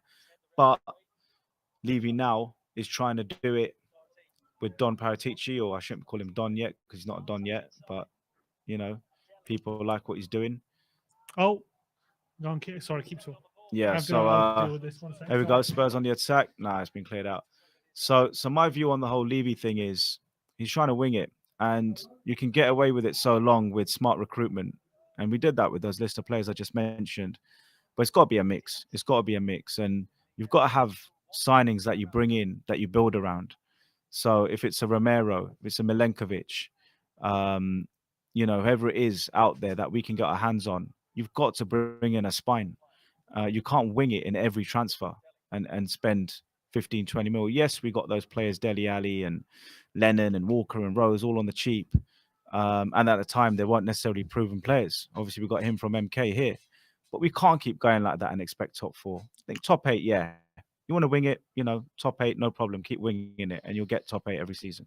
Top 10, top 7, what we used to be. I think the most frustrating thing from what you're just saying, I completely agree with what you're saying, but I think even more the most frustrating thing is there's one thing getting good recruitment on the cheap and getting striking lucky, right? But the big problem for me is we've identified players that we've wanted, and we have, and like Levy always says, like, oh, spending big isn't guaranteed success. You can't guarantee success just by spending money. And I agree with that. One say, oh, Son's in on goal. Sonny on number Son! 2. Oh, he tried to clip it again over the keeper, and it was a good save. Tried to lob him. Tried to chip him. He squares it to Skip. He could have squared it to Bergwijn. Yeah, he should have squared it to Bergwijn. To be fair, in real time, he probably didn't see Doherty into now, John. He's cut it back for Lucas, but it's been cut out and it's away. Spurs nearly finding a second there. So again, Skip's lost out. The left-hand side in the first half, we had Joy, and we're getting Joy on the right. So that whole side of MK is there for the taking. What I was saying is, Lucas has just pinched it. 1 second. He's coming forward now, Lucas. And he's going to pick up a free kick. Free kick. Levy says you can't guarantee success just by spending players, but we have identified players we want, we know can improve the squad, and we missed out quality. We missed out of it because of a few million. But but he says you can't guarantee success by spending money, but they will improve us. So otherwise, they wouldn't be your first option. Why are they your first option? They're not your first option just because they're the most expensive. They're your first option because you believe they're the best player for your team. And we always miss out on them. So that would be good recruitment if you get that player through the door, because that's the player you've identified as the number 1 option that you want. So in that essence, spending money would have a better chance of having success. But what we end up always doing is going for the much cheaper option for the player we didn't actually want in the first place. And then everyone says, oh, it's bad recruitment because we spent this amount of money on a player who didn't work out. But we never wanted him. We had another player who we did want, but we missed out on him for a few million. And that's the most frustrating thing. I think the thing is, if you've got a big signing on your books that's not playing well, so take Davinson Sanchez or Sissoko was one in our top 5 signings in the last few years. Sissoko was Newcastle, wasn't he? And he was what, 30? It wasn't a cheap buy, Sissoko, was he? 30 million, yeah. 30 million. But we got him on deadline day as a panic buy. Yeah, he had a good World Cup with France, and kind of thought, okay, I mean, when I saw it, I didn't think it was a great signing personally. I thought, why are we even getting him? But whatever it is, but you look at certain players, and everyone just knows their quality. Like everyone knows, right? And they're the ones we have to get over the line. Mane, there are some, you could just see it. There are some that you look at and go, I don't know, this guy, is he really worth the 40 million? Is Sanchez worth the money we paid for him? I was looking at him thinking, even as a fan, I don't think he's worth it. But you're looking at Bruno thinking this guy is just ripping it up. You look at Mane, what he's doing in the Premier League. You look at what the level of quality Grealish is at. So I understand that some players a lot of players you can get cheap, and you don't want a big shark on your books munching all your money, and you can't get rid of him because he's not as good as what you thought he would be. So I get the whole thing of not taking too many risks, but you've got to build a spine, and you've got to have 1 or 2 quality players coming in every window. And they're the ones that everyone's going to go for. So Ruben Dias, Skriniar, we know these are quality players. There's very little debate. It's just about the money, about paying for it. And City do that, right? City do that. And yes, City can waste more money because they've got deeper pockets than us. But we're playing it too safe, Sim, for me. I get the whole wastage thing. There is a wastage element of recruitment in anything. And in football, it's got a huge price. Because if you sign 2 or 3 players and you spend 100 million and it doesn't work out, you've got wastage. You've got 150k on each player on the books. You've paid 30, 40 million, and you're sitting there thinking, why didn't we go and get the younger players that will 15 million or 10 million? So there is a balance of buying young. I'm all for that. I'm not saying Spurs just spend loads of money. Not in the kind of club we are. We don't have the wastage that Man City can get away with, or United can get away with, or Chelsea. We just don't have the wastage. So we have to be efficient. We have to be sharp. And that's why recruitment is the biggest part of our success. But I feel like whilst we're keeping an eye on wastage, we're being too safe. and that's the problem. We're too conservative with it. You know, I'm not saying just go out there and spend loads. Oh, we'd love that, but we know we're not that club. But I think if you, as Paratici said, if you're convinced on a player, if everyone knows, you have to go for it. And if you have a chance to sign him, you can't just miss out on him. Look, and then end up moving backwards and not getting a player that you know will improve you for the sake of a few million. Yeah, I mean, look, there's a balance of finding young gems and something for the future. So Gil is a perfect example of that. We're looking at him not this season. This season we'll pray for the best, but he's one for the future. So you've got to have a squad. Oh, a lovely play by Lucas in the centre, and he's played lovely it through to ball. Son again. Sonny through. Son's in on goal. He squares it this time to Dele, and it's 2-0. Scores against 2-0 to Spurs. Does he celebrate? Wow. Dele Alli slotting into the empty net. Son deciding to square it this time instead of going it alone. And Lucas again, the architect. Yeah. That was brilliant from Lucas Moura. The space we've had, right? The space we've had, you'd expect that from these three. But you have to give credit where credit's due, and Lucas has done it again. He's done it again. That's 2 assists. And he actually starts to move. 1-2 players. The way he takes it past him, the pace. And then a great through ball. But that's what Lucas is so good at. And that's what he should be doing, drawing players out of position and then finding the pass. But what he usually does is being so wasteful. He does this kind of stuff and then doesn't play the killer pass. I think, look, in the weaker teams, you want that from Lucas because you're playing against weak opposition. Yeah, against the better teams, you're not going to expect that from Lucas. It's difficult for him to get away with it. But he's done a great job. The thing is with Lucas is the reason why he's so frustrating is because he has these qualities which you know that if you put him in the right situation, he is unstoppable. You can't stop him. You're not going to tackle him. He's going to get past you 10 times out of 10 times, right? So that's why it's so frustrating that he isn't this consistent player who can regularly contribute to goals and assists because the fact that we can't maneuver him into these situations often enough that he can open up space like a will is frustrating because there's very few players that have that quality that Lucas has in his dribbling. He's one of the best dribblers in the league. And that's the difference between an average or a good or a great is that mindset or that mental ability, that mental talent. So like Sheringham wasn't the quickest but had the yard, right? And players just either have it or they don't. I don't think Lucas has got it. I'm not even sure it's coachable. I'm starting to think this is something that he's just not got. He hasn't got the final jigsaw piece. Maybe Nuno can coach some of that into him, and like he has done previously. Is it like presence of mind when you're it's in a the presence final of third? mind? Yeah, it's not to panic. Go for the right option. Exactly. You slow the game down in your head, and these players they just have it or they don't. You know, you look at players and they slow the game down, and Lucas just goes a bit red. And that's because that's why I think Lucas is at his best when he's playing on instinct, just like he was there. When he sees like an opportunity to dribble, he sees a bit of space, he can run into it, and he can get there, and he can get there. He'll get there every time. He'll dribble in a tight space past 2-3 players, and he can do it 10 times in a game. But when he gets into that position in the final third where he's got to pick someone out or he's got to play a ball across the face of goal or he's got to again maneuver himself in a position to shoot, he gets found wanting time after time. I think, look, if he's aware of it, that's the first step, isn't it? It's one of the coaching stuff saying, Lucas, you do this really well and then you do this and you do this really wrong. I just hope someone at the club sits down with him and says, mate, you're so close to being an elite player. He is so close to being an elite player. You remember the hat-trick at United? Yeah. And I thought, right, here we go. This is when it that now. happened, we're going to see a ruthless player. Right, there we go. This is the Lucas. You know, this is the signing. As long as he's aware of it and the coaching staff are aware of it, they can work on it with him. But if you let a player just be and he keeps making the same mistakes, then you're doing a bad job as a manager because you're not sitting down with him and saying, look, you know. All good play by Skip. And Bergwijn's in on goal. He's 1-on-1. Finish it. Steven Bergwijn, he clips it. Oh, it's a save from the keeper. Should have squared it to Sonny. Yeah, he should have squared it to Son this time. Another 1-on-1. There you go. He pays Sonny back, doesn't he? A couple super chats here from Awesome More. He says, we will finish 10th without Harry Kane. 100%. You think very possible? 10th? Very possible. Very possible. I mean, do you think if we lose someone like Harry Kane, that is like the difference between us and like an Everton or a West Ham right now? Yeah, I mean, right as we speak, the teams around us, going off last season with Kane, we struggled. Now we haven't added any major quality as we speak. So you take Kane out, the top assist, and who's the game gonna go through? Who's gonna carry us?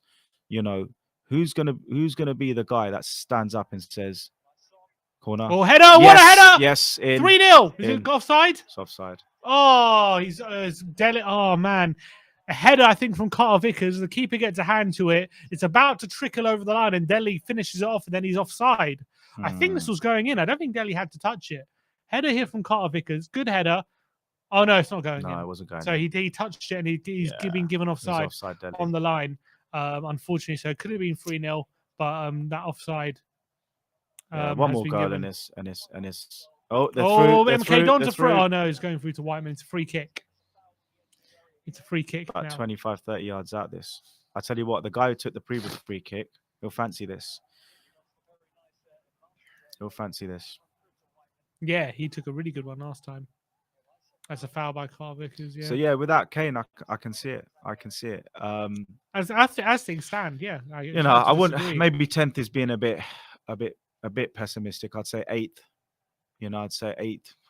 To be fair, there's 3 or 4 points between positions these days. You can easily slip behind like we did. That's the thing. We weren't even that far from top 4. No, we weren't. We were.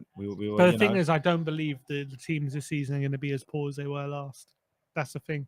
Yeah. Like Chelsea, they sacked Lampard halfway through the season. Yeah, Tuchel, Oh, it's a free kick again. Another good effort, but saved by Whiteman. He catches it. Tuchel's obviously going to get them to grips from the get-go. They're going to be challenging for the title, arguably. And then you got Liverpool, who are it can't be as bad as it. It's just impossible. Nah, they've had a break as well. All the players have had a good break. And they're back. Van Dijk is back. Yeah. So it's impossible for them to be as bad as they were last season. So the only thing about Liverpool's front three is, have they lost have they lost the mojo? Yeah. Have they lost the click? Because they're all a bit older, but they're all more experienced as well. So age is not necessarily the worst thing. But have they just lost that flow without Gini Wijnaldum? Are they the same? Is Trent going to have a wobbly season again? Some substitutions. 1 second. Reguilon is going off. Ben Davis is coming back for his first return since the Euros. Since going over Wales. Played okay for Wales, Ben Davis. Yeah, he did. Had a decent Euros for them. Yeah, and then who's that? Is that Scotsy? I think is also coming on. Yeah. For I think Matt. Is it Matt Doherty? I can't see who the other sub was. Yeah, Doherty. Doherty's off and Reguilon off. So the fullbacks have changed here. Sorry, as you were saying. Yeah. No, I was just checking the subs. Yeah, I mean, about Harry Kane. If he goes and we don't look, if Harry Kane goes, we should have one of the biggest transfer windows in a long time. Definitely, we should. Yeah. So you'd like to think that Levy knows what he's going to do with Kane, because the ball's in his court. He can sell or he can keep. At the end of the day, he's got 3 years. So Levy, if you've decided to sell, or good play by Davis, Bergwijn trying to twist, but he's lost possession. If you're going to sell him, because you should know as a chairman what you're going to do with your player, because it is in his court. Unless Kane hands in a transfer request and goes completely Berbatov, then he might be able to influence Levy to force a sell through. Because you kind of don't want to get ugly with Kane because of what he's done for the club. In a way, you just want to say, right, you're the one that will give a bit more preferential treatment to because of what you've done. I'd 17 years, I think. 17 years is it? So the boy's been there so long. Yeah, if he's there, on his hands and knees saying, I want to go, you don't want to do a ruthless one on him. But for the interests of the club, fans will argue, hold up, doesn't care if it's Harry Kane. I don't care if he's a club ledge. I don't care who he is. I want him at the club because we gave him a contract and he signed it. So there's 2 debates to this, isn't it? It's, do you respect what he's done and say, right, off you go, get a fee for you and invest it all plus the rest into the squad? Or do you get ruthless and say, sorry, mate, I know you want to win trophies, but so do we. I think with Harry Kane, I don't think he'll force the move. I think he wants to leave. I do think he wants to leave, and I think he wants to leave this summer. But people have taken this interview with Gary Neville, right? And they've chosen what they want to hear in it. In terms of, he says, look, I'm at a stage where I want a new challenge. I'm at a stage where I'm considering things right. I want to win. Yeah. That's what he said. But what also he said, which people didn't pick up on, is I feel fitter than I've ever been. I feel like I can go on for another 8 or 9 years at the top level in this game. Yeah. And he also said, if I am to stay another year, I'm not going to panic.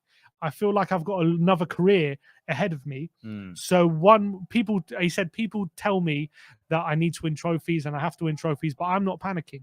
He did say that as well, and people completely overlook that. That doesn't sound like a player to me that's going to force a move in that way. Yeah. No, you're right. He didn't come across like, sulky.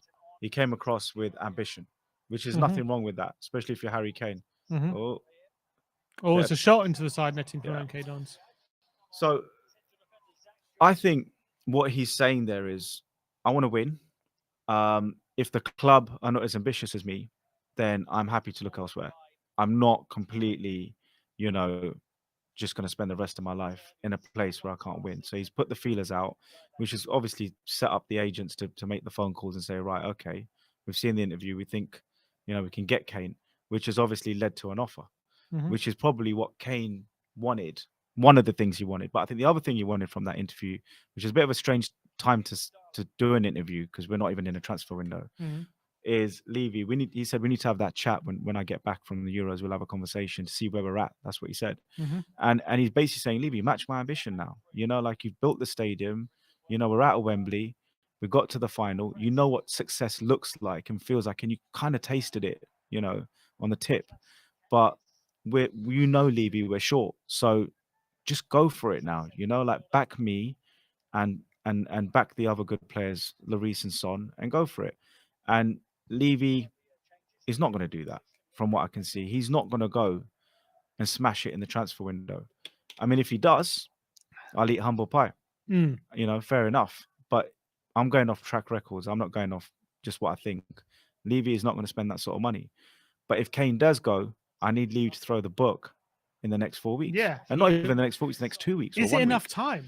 But shouldn't Levy know what he's doing with Kane? Because he's got the key. And there's saying rumours that he's decided to let him go. There's rumours coming out. It's just press talk. Wouldn't you think, though, again, this is the most frustrating thing. If we are going to let him go, right, at least let him go early on, and then you have the whole summer to plan for what you're going to do. I'm just worried again. I mean, I guess it's a negotiation tactic. I guess to keep him. That's one point of view. Yeah. I guess it is a negotiation tactic to keep him because then the teams you're buying off don't know if you've got the money or not. 150 million in the bank.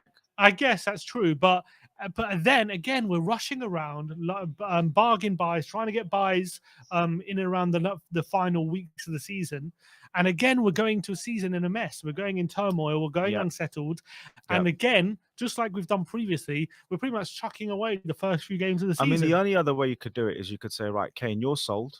Man City, you've got him on the 30th of August, and you agree that verbally with Man City. So you stop looking for anyone else, Griezmann, whoever it is. You've got him, but we're not going to do the deal till the last day, which we've seen with Bale and we did that with Bale, yeah. So then, if Man City they've got him verbally and Levy's had that conversation, that okay, guys, just relax, be quiet. We've got our man. We know the money's coming in after we've spent it, because no one knows we've got the money because it's an agreement between Man City and Tottenham. You've got Kane. We spend 120, 130 million. Oh, what a cross by nice ball by the Milton Keynes right winger. Go on, that was a great cross. So, so if you have a trusted gentleman's agreement with Manchester City between Tiki or whatever his name is, their guy, and Paratici saying you've got Kane, but we're not going to sell him to you now. We're going to sell him on the last day because we've got to go and shop and we want to get some bargains. That could be the middle ground that they both reach and say, right, Paratici, go and spend 100 million because we're selling Kane. I've agreed it with Man City. Everyone's happy. Personal terms agreed. The press, they can say what they want. He's coming, he's going. And then we're going to spend that money. And that's the middle way to do it, isn't it? Because then people don't know you've got the money because they still think Kane's yours because you haven't sold him. And then the last couple of days of the window, Man City come in. And we've seen it with Levy. We have seen it a number of times. But what we haven't seen is him necessarily spend all that money up front, spend some of it. What I want Levy to do is if you're going to sell Kane and you've got that agreement with City that he's theirs, go and spend all of it now. But when you go to clubs, you can say, hold up, we're keeping Kane. We're keeping have that illusion. Yeah, exactly. Just play a bluff. So that could be what's happening. Which is why all the rumors are just pretty almost. Wouldn't you like to see more movement at this point, though, if that was definitely happening? And that's why I think if Levy is selling Kane, I think we'll see Romero over the line. We'll see potentially Milenkovic. We'll see Sabitzer or a Vlahovic Vlahovic, yeah, we'll see that, because if we start signing players, that is more of a stronger indication that Kane is a sold man verbally, you know, because that's the way Levy works. Kind of catch-22. It's like, I want us to sign players, but the more we sign, like, oh, is Kane actually going to leave? But what you want to do is a third scenario. You tell Kane he's going. You tell City they've got him. You go and sign all these players with clubs thinking we're keeping Kane, and at the end of the window, you just want Levy to go, Kane, you're not going nowhere, mate. But I've just spent 120 million. So every reason for you to stay in and try and get us back in the top 4. So that's what we'd all want. And Man City are striker down, which they're not going to finish outside the top 4. But it's always nice to weaken your that'll be lovely. But what you'll have is a Kane sitting there crying, doing a Berbatov saying, "You said I was sold." That's the thing. You don't want to go. You're throwing Kane under the bus a bit. Well, just a I think bit. there's one thing sticking to your guns and say we're not selling you. I think he can respect that, but I think to tell him you're going to be sold and then to go back last minute, I don't. He would pretty much see that as an FU. Yeah, and I don't think he would respect that. Look, it's a club. It's a living legend. You know, like, you know, we have to respect this as a person. Forget, you know, as a player, he's never kicked off. He's never ever. He never had a minute's problem with Kane. Yeah, he's just. The only problem with Kane is his injuries. That's when he's been injured. That's it. Yeah, but I've never heard a bad thing come out of the club regarding Kane. He almost just puts his head down and just ignores all the politics and all that stuff. Oh, lovely play by Lucas. He wants a handball. You know, you look at Sancho, right, and the Borussia Dortmund guys come out and said he's been absolutely class from last summer to this summer. The respect he's paid to the fans and not come out and done any silly Instagrams or whatever. He just put his head down, and we're happy to sell him for the 77 or whatever it was they got for him in the end. And, you know, these sort of players like Kane, Sancho, a good boy, you know, he's put his head down and not kicked off. Sometimes you've got to say, right, get what he's worth and let him go. And I think that's what will happen with Kane, is respect the person. I think if City make the offer that is in and around what Levy wants, then I think Levy won't go nasty on Kane. I think he'll say, you've served the club so well, it wouldn't be right. Oh, here we go, Sonny. Sonny's been played in on goal by the MK Dons defense, but slowed down a bit, and the chance has actually gone now. It's now John to Sonny. Could have really gone for it, a bit direct, but he tried to slow down a bit. Maybe he's a bit tired. Across back post, but yeah, no, he held it back. We're 2-0 up, to be fair, so yeah, but it would be nice to go for a third. Yeah, you'd want to wrap it up and a clean sheet for Carter Vickers. Tottenham playing a bit of possession football now after the fast-paced football we've seen for the majority of this game. People in the comments asking about Ryan Sessegnon. Why do you think he's not been involved yet? Strange, isn't it? Strange. I thought he's not injured at all, is he? I don't think so. No, not to my knowledge. No, he's not injured. I thought under Nuno he could be one who could really start to push on a bit. In a back three as well. Yeah, especially in a back three. So I'm a bit confused as to why he hasn't been involved. I mean, Eric Dyer's not here today, so I don't know. Again, you know, is it? I guess you don't know the ins and outs totally. Yeah. Well, that could potentially be good news if he's out. But I don't want Eric Dyer out if we're not going to sign quality. Then just keep him. I mean, you know, we need a squad of some experience. You know, we can't stick all these youngsters in. It's not fair on them. Oh, Pascozzi looking for Son. Lovely ball. Son's in behind again. Oh, he's looking for Lucas, but the ball got a little touch on it. It was played behind him in the end. Son looks to be a bit leggy, but as I say that, he's on the right-hand side. He crosses it, looking for who's in the box there. Pascozzi again. But it's cleared away. Son's been heavily involved. You'd have to put him down. It's probably.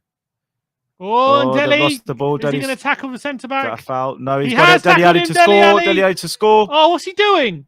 Oh, it's off the line. Dele Alli. Put it away, Dele. He waited and waited. Fair, he tried. He hustled. He got the ball. He did a bit. He did very well. He did do very well.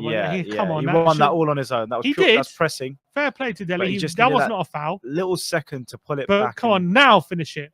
He waited and waited, and then he allowed the defenders to get back on the line. But no, fair play. It was good. To be fair, it was a good block by the defender. They got back quick. And I like seeing Dele do that. I want him around the penalty box with that. Being aggressive. Yeah, exactly. That's what we've not seen from Dele. So, 100%. Sessegnon, I mean, interesting. We'll see what happens. I think it's a bit early still because a lot of players are, you know, obviously you've got the Euros, you've got the Olympics. You know, I think we'll see a lot more of these guys against Chelsea and then Arsenal, the big one. That's true. Yeah, coming up this weekend. Yeah. So maybe that's I mean, what do you him. make of Kane not starting, considering Walker will probably start for City, Stones will start for City? What you mean the first game of the season? The first game of the season. I mean, you know, I mean, Foden look, will probably start for City. I think it's very early. I know it's just rumours at the moment. It does seem like that's going to be the case. I do think it's too early to tell, but it is a blow. It's a blow, and I think it goes to show him being a bit unsettled. It goes to show him his mind not being fully on Spurs. That goes to prove that. In terms of us being depleted as a team, I think we've played against Man City Wilson up front so many times and got victories that I don't think it's a thing where we have to go in with fear just because we don't have Kane, because we've done it with Son enough times now that we don't have to be fearful. But it's in terms of the transfer, it's a big blow. Kane does go missing against City a lot of the time. You know, he does go missing at City, and Dane Scarlett, by the way, just came on for Heung-min Son. And so Son and Scarlett for the last 15 minutes. Doherty went off, didn't he? Son and Doherty. Is that Delhi? Did Delhi go off? No, Delhi's still there. Skip's gone off. Skip's gone off. Strange, because look, Foden, Walker, and Stones will probably start that first game. Now, Harry Kane is one of the best professionals when it comes to taking care of his health. So I don't think, if there wasn't a realistic opportunity for him to join City, would he want to not be playing against them? Yeah, 100%. Or even playing for Spurs on the opening game. You know, he wants Golden Boot. This guy wants to play every game that he can. So there's no injury to him. Yes, he's tired, but so is Walker, so is Stones, so is Foden. And all these other guys are going to start for their respective teams, the ones that were playing, you know, in the Euros for England. So I think that in itself is a negative for us, obviously. And it doesn't. It is a negative, but it's not a be-all and end-all. It's not a be-all and end-all, but we've seen this pan out like this before with players. I think you could say both ways. I think look, if you were to ask me 3 years ago if a player missing the opening game of the season, is that a done deal? I'll pretty much say yes. However, actually, in the past couple of years, you've seen players miss early of the games of the season. For example, I remember Jadon Sancho. 1 second, his Delhi looking for Scarlett. Is that a foul in the edge of the box? He's put too much on it for Scarlett. No, he's forced Scarlett too far wide. We've seen Sancho last season push for a move at the beginning of the season, miss the first few games, and the move doesn't materialize. So I think it has happened before now in this day and age of the club claiming a bit more power back from the players in that respect, saying, look, because I think Kane knows if he is forced to stay, he can't drop his standards. He's not going to drop his standards. He's not like that. Is that he's not going to down City tools. Creating those rumors? Is that a journalist creating those rumors? And Kane's had no conversations about no one missing the first game. It's not on Spurs' website. It's not Kane's people coming out. So is that Man City playing a game just to create more traction? It could be Charlie Kane, his agent, trying to make some noises, or it could just be rumors and speculation. Because right now there's a lot of crap going around. Of course, there's not a lot of movement, season, isn't it? And it's a good story to sell. A lot of people would buy that, click on it, share it, and the rest. As if they know right now if Kane's going to play the first game. I don't think they know yet. Yeah. No one knows just yet because he hasn't come back and had that conversation yet with Levy and Paratici. But if he has said, I don't want to play in the first game of the season, I need a bit of time off. I'm mentally scarred from the Euros. I need time off. I think, or Kane's camp saying that, I think that's what I'm saying. It's a negative. If it has come from Kane's camp, then that's quite. It's definitely whatever way you slice it. Even if he doesn't leave, if he misses those games, of course it's a negative. Yeah. I'm not denying that. It's a blow. It's definitely a blow. All I'm saying is just because he misses the game doesn't mean he's guaranteed to be off. Yeah, it's not a foregone. It just means it's more likely, but it doesn't mean it's definitely happening. I mean, you're talking about here, like, our best player. So if it was a squad player or if it was, I don't know, Højbjerg, you wouldn't think anything of it. He's had a difficult Euros, whatnot. Because of the situation surrounding Kane, because he's our best player, for him not to start the season, it's a little bit worrying because he shoulders the club. In fact, you'd think the adrenaline would the first game back with 60k, that alone should want him to start. It's Man City. We want to be above them after week 1, you know, because they're the guys we're challenging with the top 4. Oh, Lucas is through. He's won it. Lucas on a goal, and he slides it in for 3. 3-0. Lovely finish from Lucas Moura. Lucas Moura, what that a was finish. A deadly finish right into the corner. We're talking about his finishing, weren't we? And he's gone and that was a deadly he's finish. given us some humble The thing fight is tonight. with Lucas, I actually think when he's finishing on instinct, he can actually be quite a good finisher. Yeah. It's when he has too much time to think about it. When he has too much time to have a think about a shot. Yeah. If he's just running in on it, you almost want to tell Lucas just instinctively play. If you lose the ball, don't worry about it. It's a bit of a lucky. It was a pass across the face of goal by the MK Don centre back, intercepted by Lucas Moura, and he just went in on goal. And on the right hand side, just slots it into the corner, kisses the inside of the post. Once he misses a couple, his head drops. And that's where we see that Lucas we don't want to see. The one that scuffs and misses and doesn't release the ball. You just want him to say, like Kane, if you miss, forget it. Just crack on. You've got to have that mentality. If you miss a chance, don't let that be in your mind 5 minutes later. Got to have the ability to just let that go. And a lot of the players carry this baggage of, I missed a chance. We've seen it with Bergwijn, and Bergwijn, man of the moment's coming off. Yeah, Lucas and Bergwijn are both coming off now. Harvey White is coming on. Delhi's also. So Tottenham ringing the changes with the last 10 minutes. So the big boys doing it again. Yeah. Delhi, Lucas. And that's what you see with what was I going to say? Harry Kane. He has the most shots in the league. And that's why, because he doesn't think about his misses. He just thinks about his next chance. Going. He doesn't even affect that at all. He's in the present moment all times. You know, you'll see him for 10, 15 seconds, look up at the sky and go, right, how did I miss that? But that's it, it's done. You sometimes you see players after miss, they just go like that. Head in their hands, they're still doing it 5 minutes later. You see them on the screen. Yeah, they got like that. They can't believe it. Kane, it's just on to the next one. In fact, they want to correct it. He's looking to correct the mistake. He doesn't even. It barely registers with Kane. I feel like when he misses a chance. It's just a mindset thing, It's a mindset thing. You look at the best strikers; they keep banging on the door, they keep scoring, and they keep forgetting the misses. They just keep going. Here come The Milton Keynes are throwing the kitchen sink at it now. They're just gonna. Number 21. It was a nice 1-2 there in the box, but Carter Vickers with the clearance. Yeah, I predicted 4. Hopefully, I'm going to be right. I can see a 4th on the counter. I think these lot are just going to throw everything now, and hopefully we'll get the 4th. I'd love to see Niall John. If he's still on the pitch, isn't he, Niall John? Niall John is still on the pitch, I believe. It's a corner to MK Dons, headed away. And it's a goal from number 16. A looping shot. It was a deflection. It was a looping shot from the edge of the box from number 16. I think that was a deflection. Yeah, it is 3-1 to Spurs. MK Dons have got a late consolation. Do you know what? Their corners, they've had more corners than us, and that's where they've been a threat. Yeah. Corners and long balls. And they deserve this just based on how much of a threat they've been on corners. Definitely a deflection. I'm not so sure, actually. I can't It's got to come off his shin, though. It's not getting that level of power. I think he's just swerved that with the outside of his boot. I think it's a quality finish, I think. I think he's got a toe on it with the outside. It had a bit of hang time. That's why I thought it might have spun off his shin. But yeah, 3-1. And MK Dons from a corner, they've been threatening. They've had better threats from corners than us.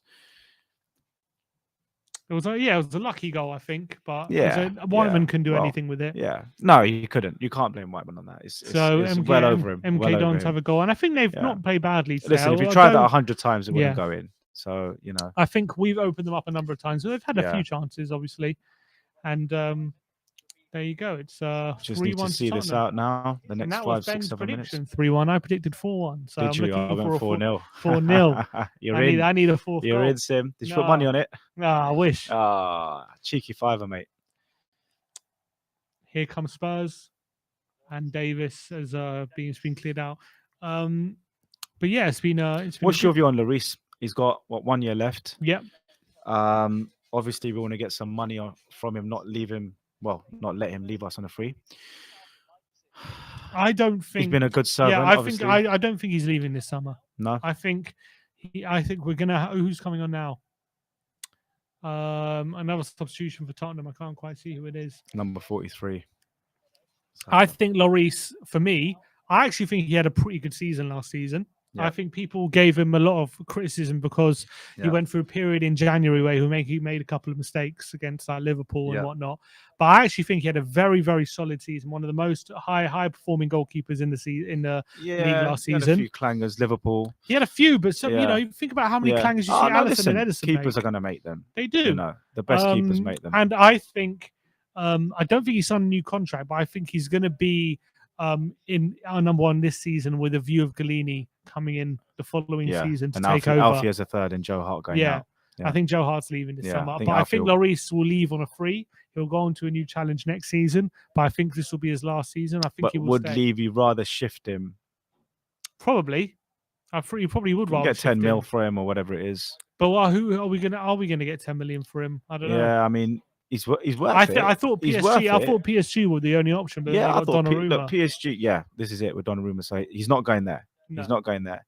But I mean, he could get a move. I think he's going to stay. I think he would rather stay for the last season and see how his contract, and then just move for a free. You would have thought with the whole Poch PSG connection, Poch Lloris, he would have gone there, but they did the right thing. They bought the best keeper in the world in world football, or the top three. He's in there, Or Donnarumma. Yeah, he's in there, man. I mean, those penalty saves, the way he played for Italy as well. He was brilliant, wasn't he? Yeah, huge as well. It's a free. I feel like Lloris with corners and his distribution. Apparently, Golini is that's what he's very good at. He's very good at his distribution. I think shot stopping, Lloris, instinctively. I think he's one of the best in the league. Yeah, shot stopping. If you actually look at his, there's this stat they've Opta concocted called expected goals conceded. Right. So that is apparently it's a stat basically. You know how expected goals works. Yeah. So that's like the amount. That's the how likely a goal was likely to go in from the shots you've taken. How likely a goal. So this is how likely a shot you've conceded is likely to go in from its position and all these kind of things. Right. They calculate how likely it should have been a goal. That shot. And Lloris has by far way higher than any other keeper the highest expected goals conceded against, the lowest one. So he's like by far better than any other keeper at that. So that means stat. he's technically that means he saves more goals that should go in than any other keeper. Yeah. So that's impressive, and I think we see that with Hugo. Those cat-like reflexes. We do see it. I mean, last season we let a lot of teams come at us, so I don't know if that stat's got a little bit to do with. It's over the past 3 seasons. It was. Oh, last 3 seasons, really? Over the past 3 seasons, I believe it was like 18 goals. Yeah, like 18. That's impressive. Look, he's steady. He's steady. He's solid. Yes, he'll make mistakes, but tell me one keeper that doesn't. Most of them do.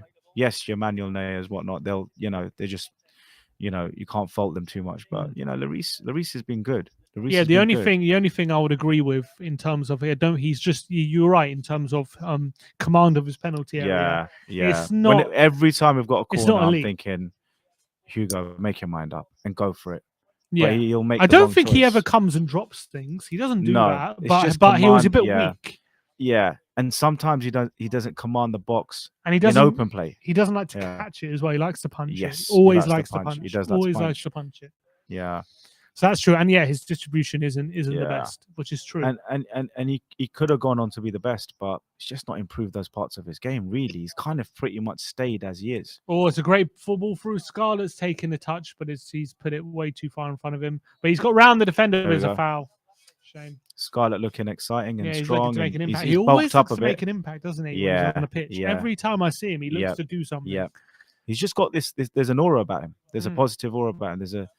There's a kind of, you can see he might only, what is he, 19? No, he's not even 19. He's 17, I think. He's 17. You could just see the man. You could just see the striker in him. You saw in one sec, MK Don's coming forward. Last shot of the game. Are they going to get an attack? They played it backwards, and I think the game's going to end any second now. There's very rarely much stoppage time in friendlies, so I think the game will end in a minute. It's still on the attack. No, a header, and it's gone to Whiteman. That should be. He's picked up, and I think the ref is going to blow full time. Whiteman has the ball. I think as soon as he launches this, it's going to be full time.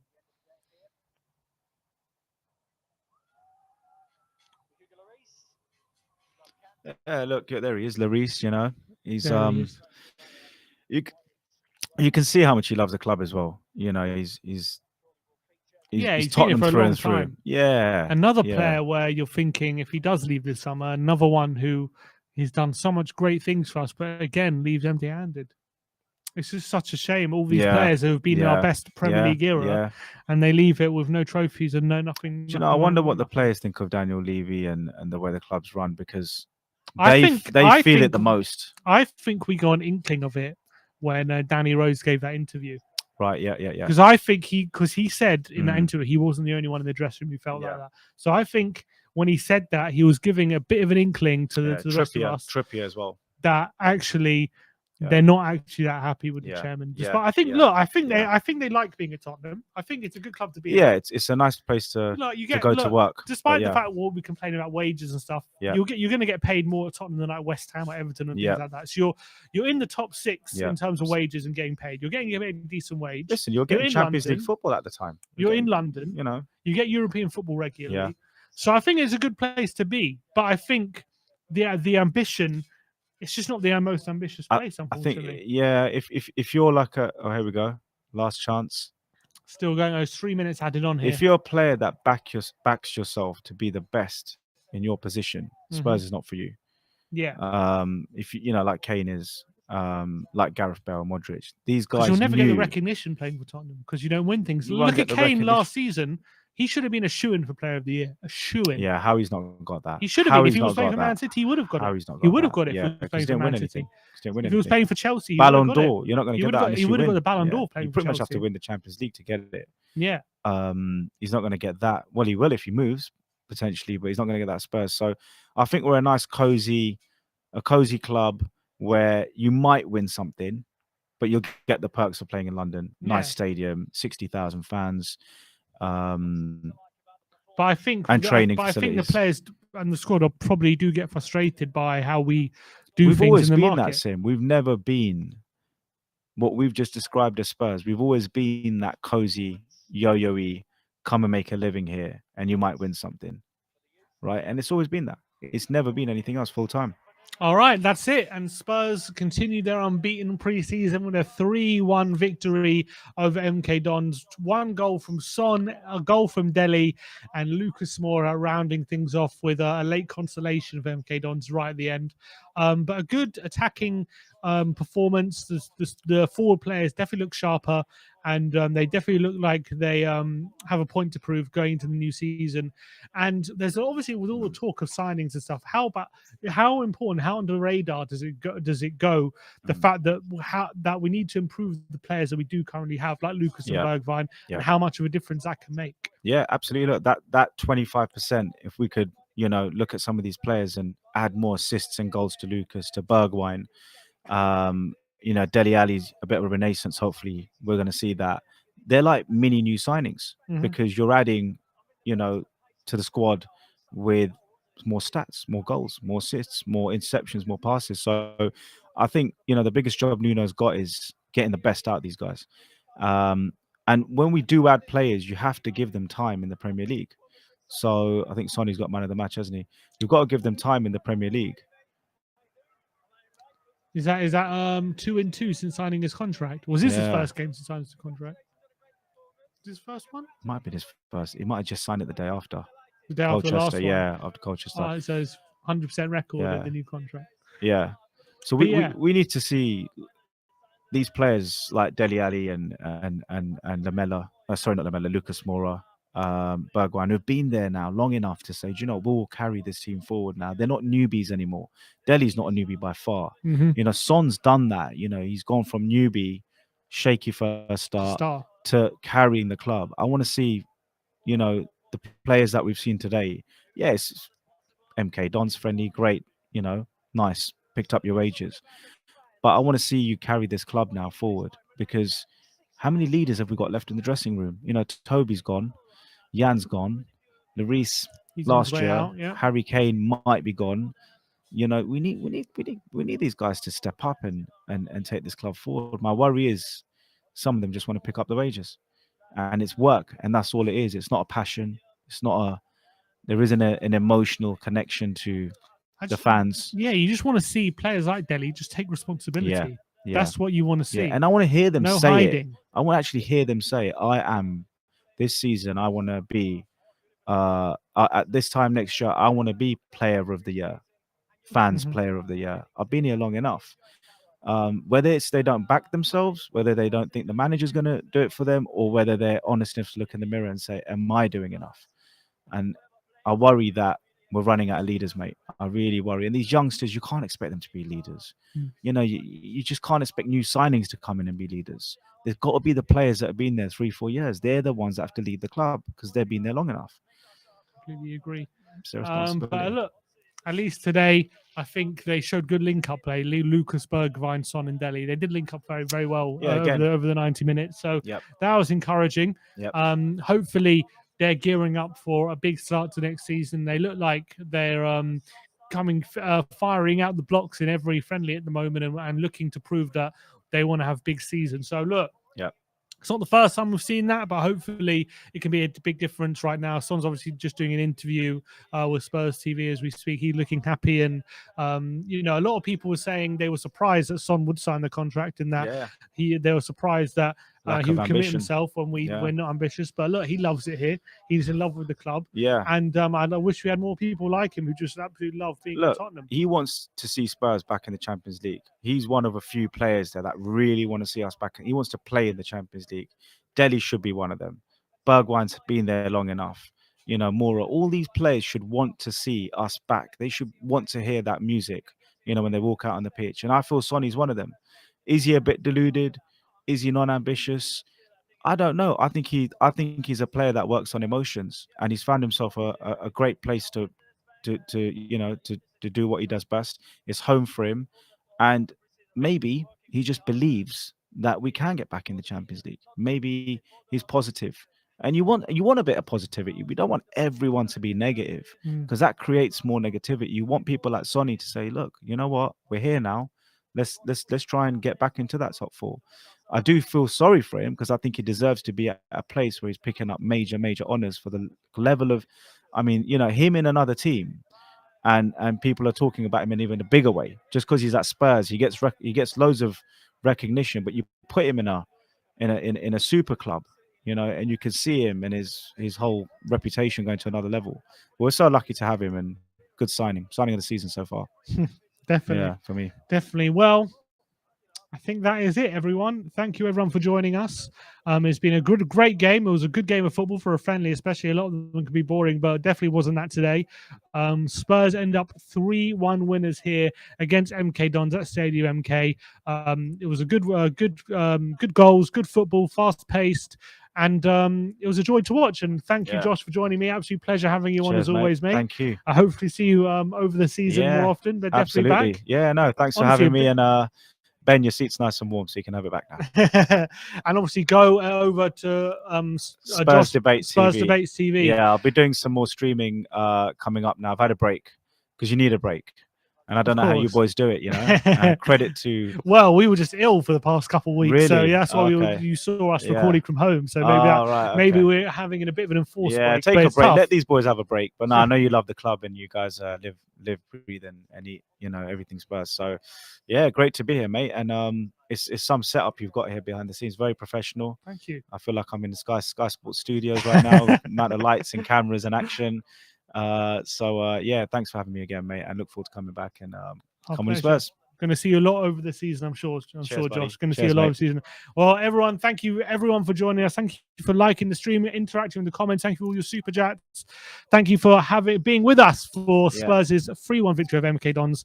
Like, subscribe, and comment. And as always, come on, you Spurs.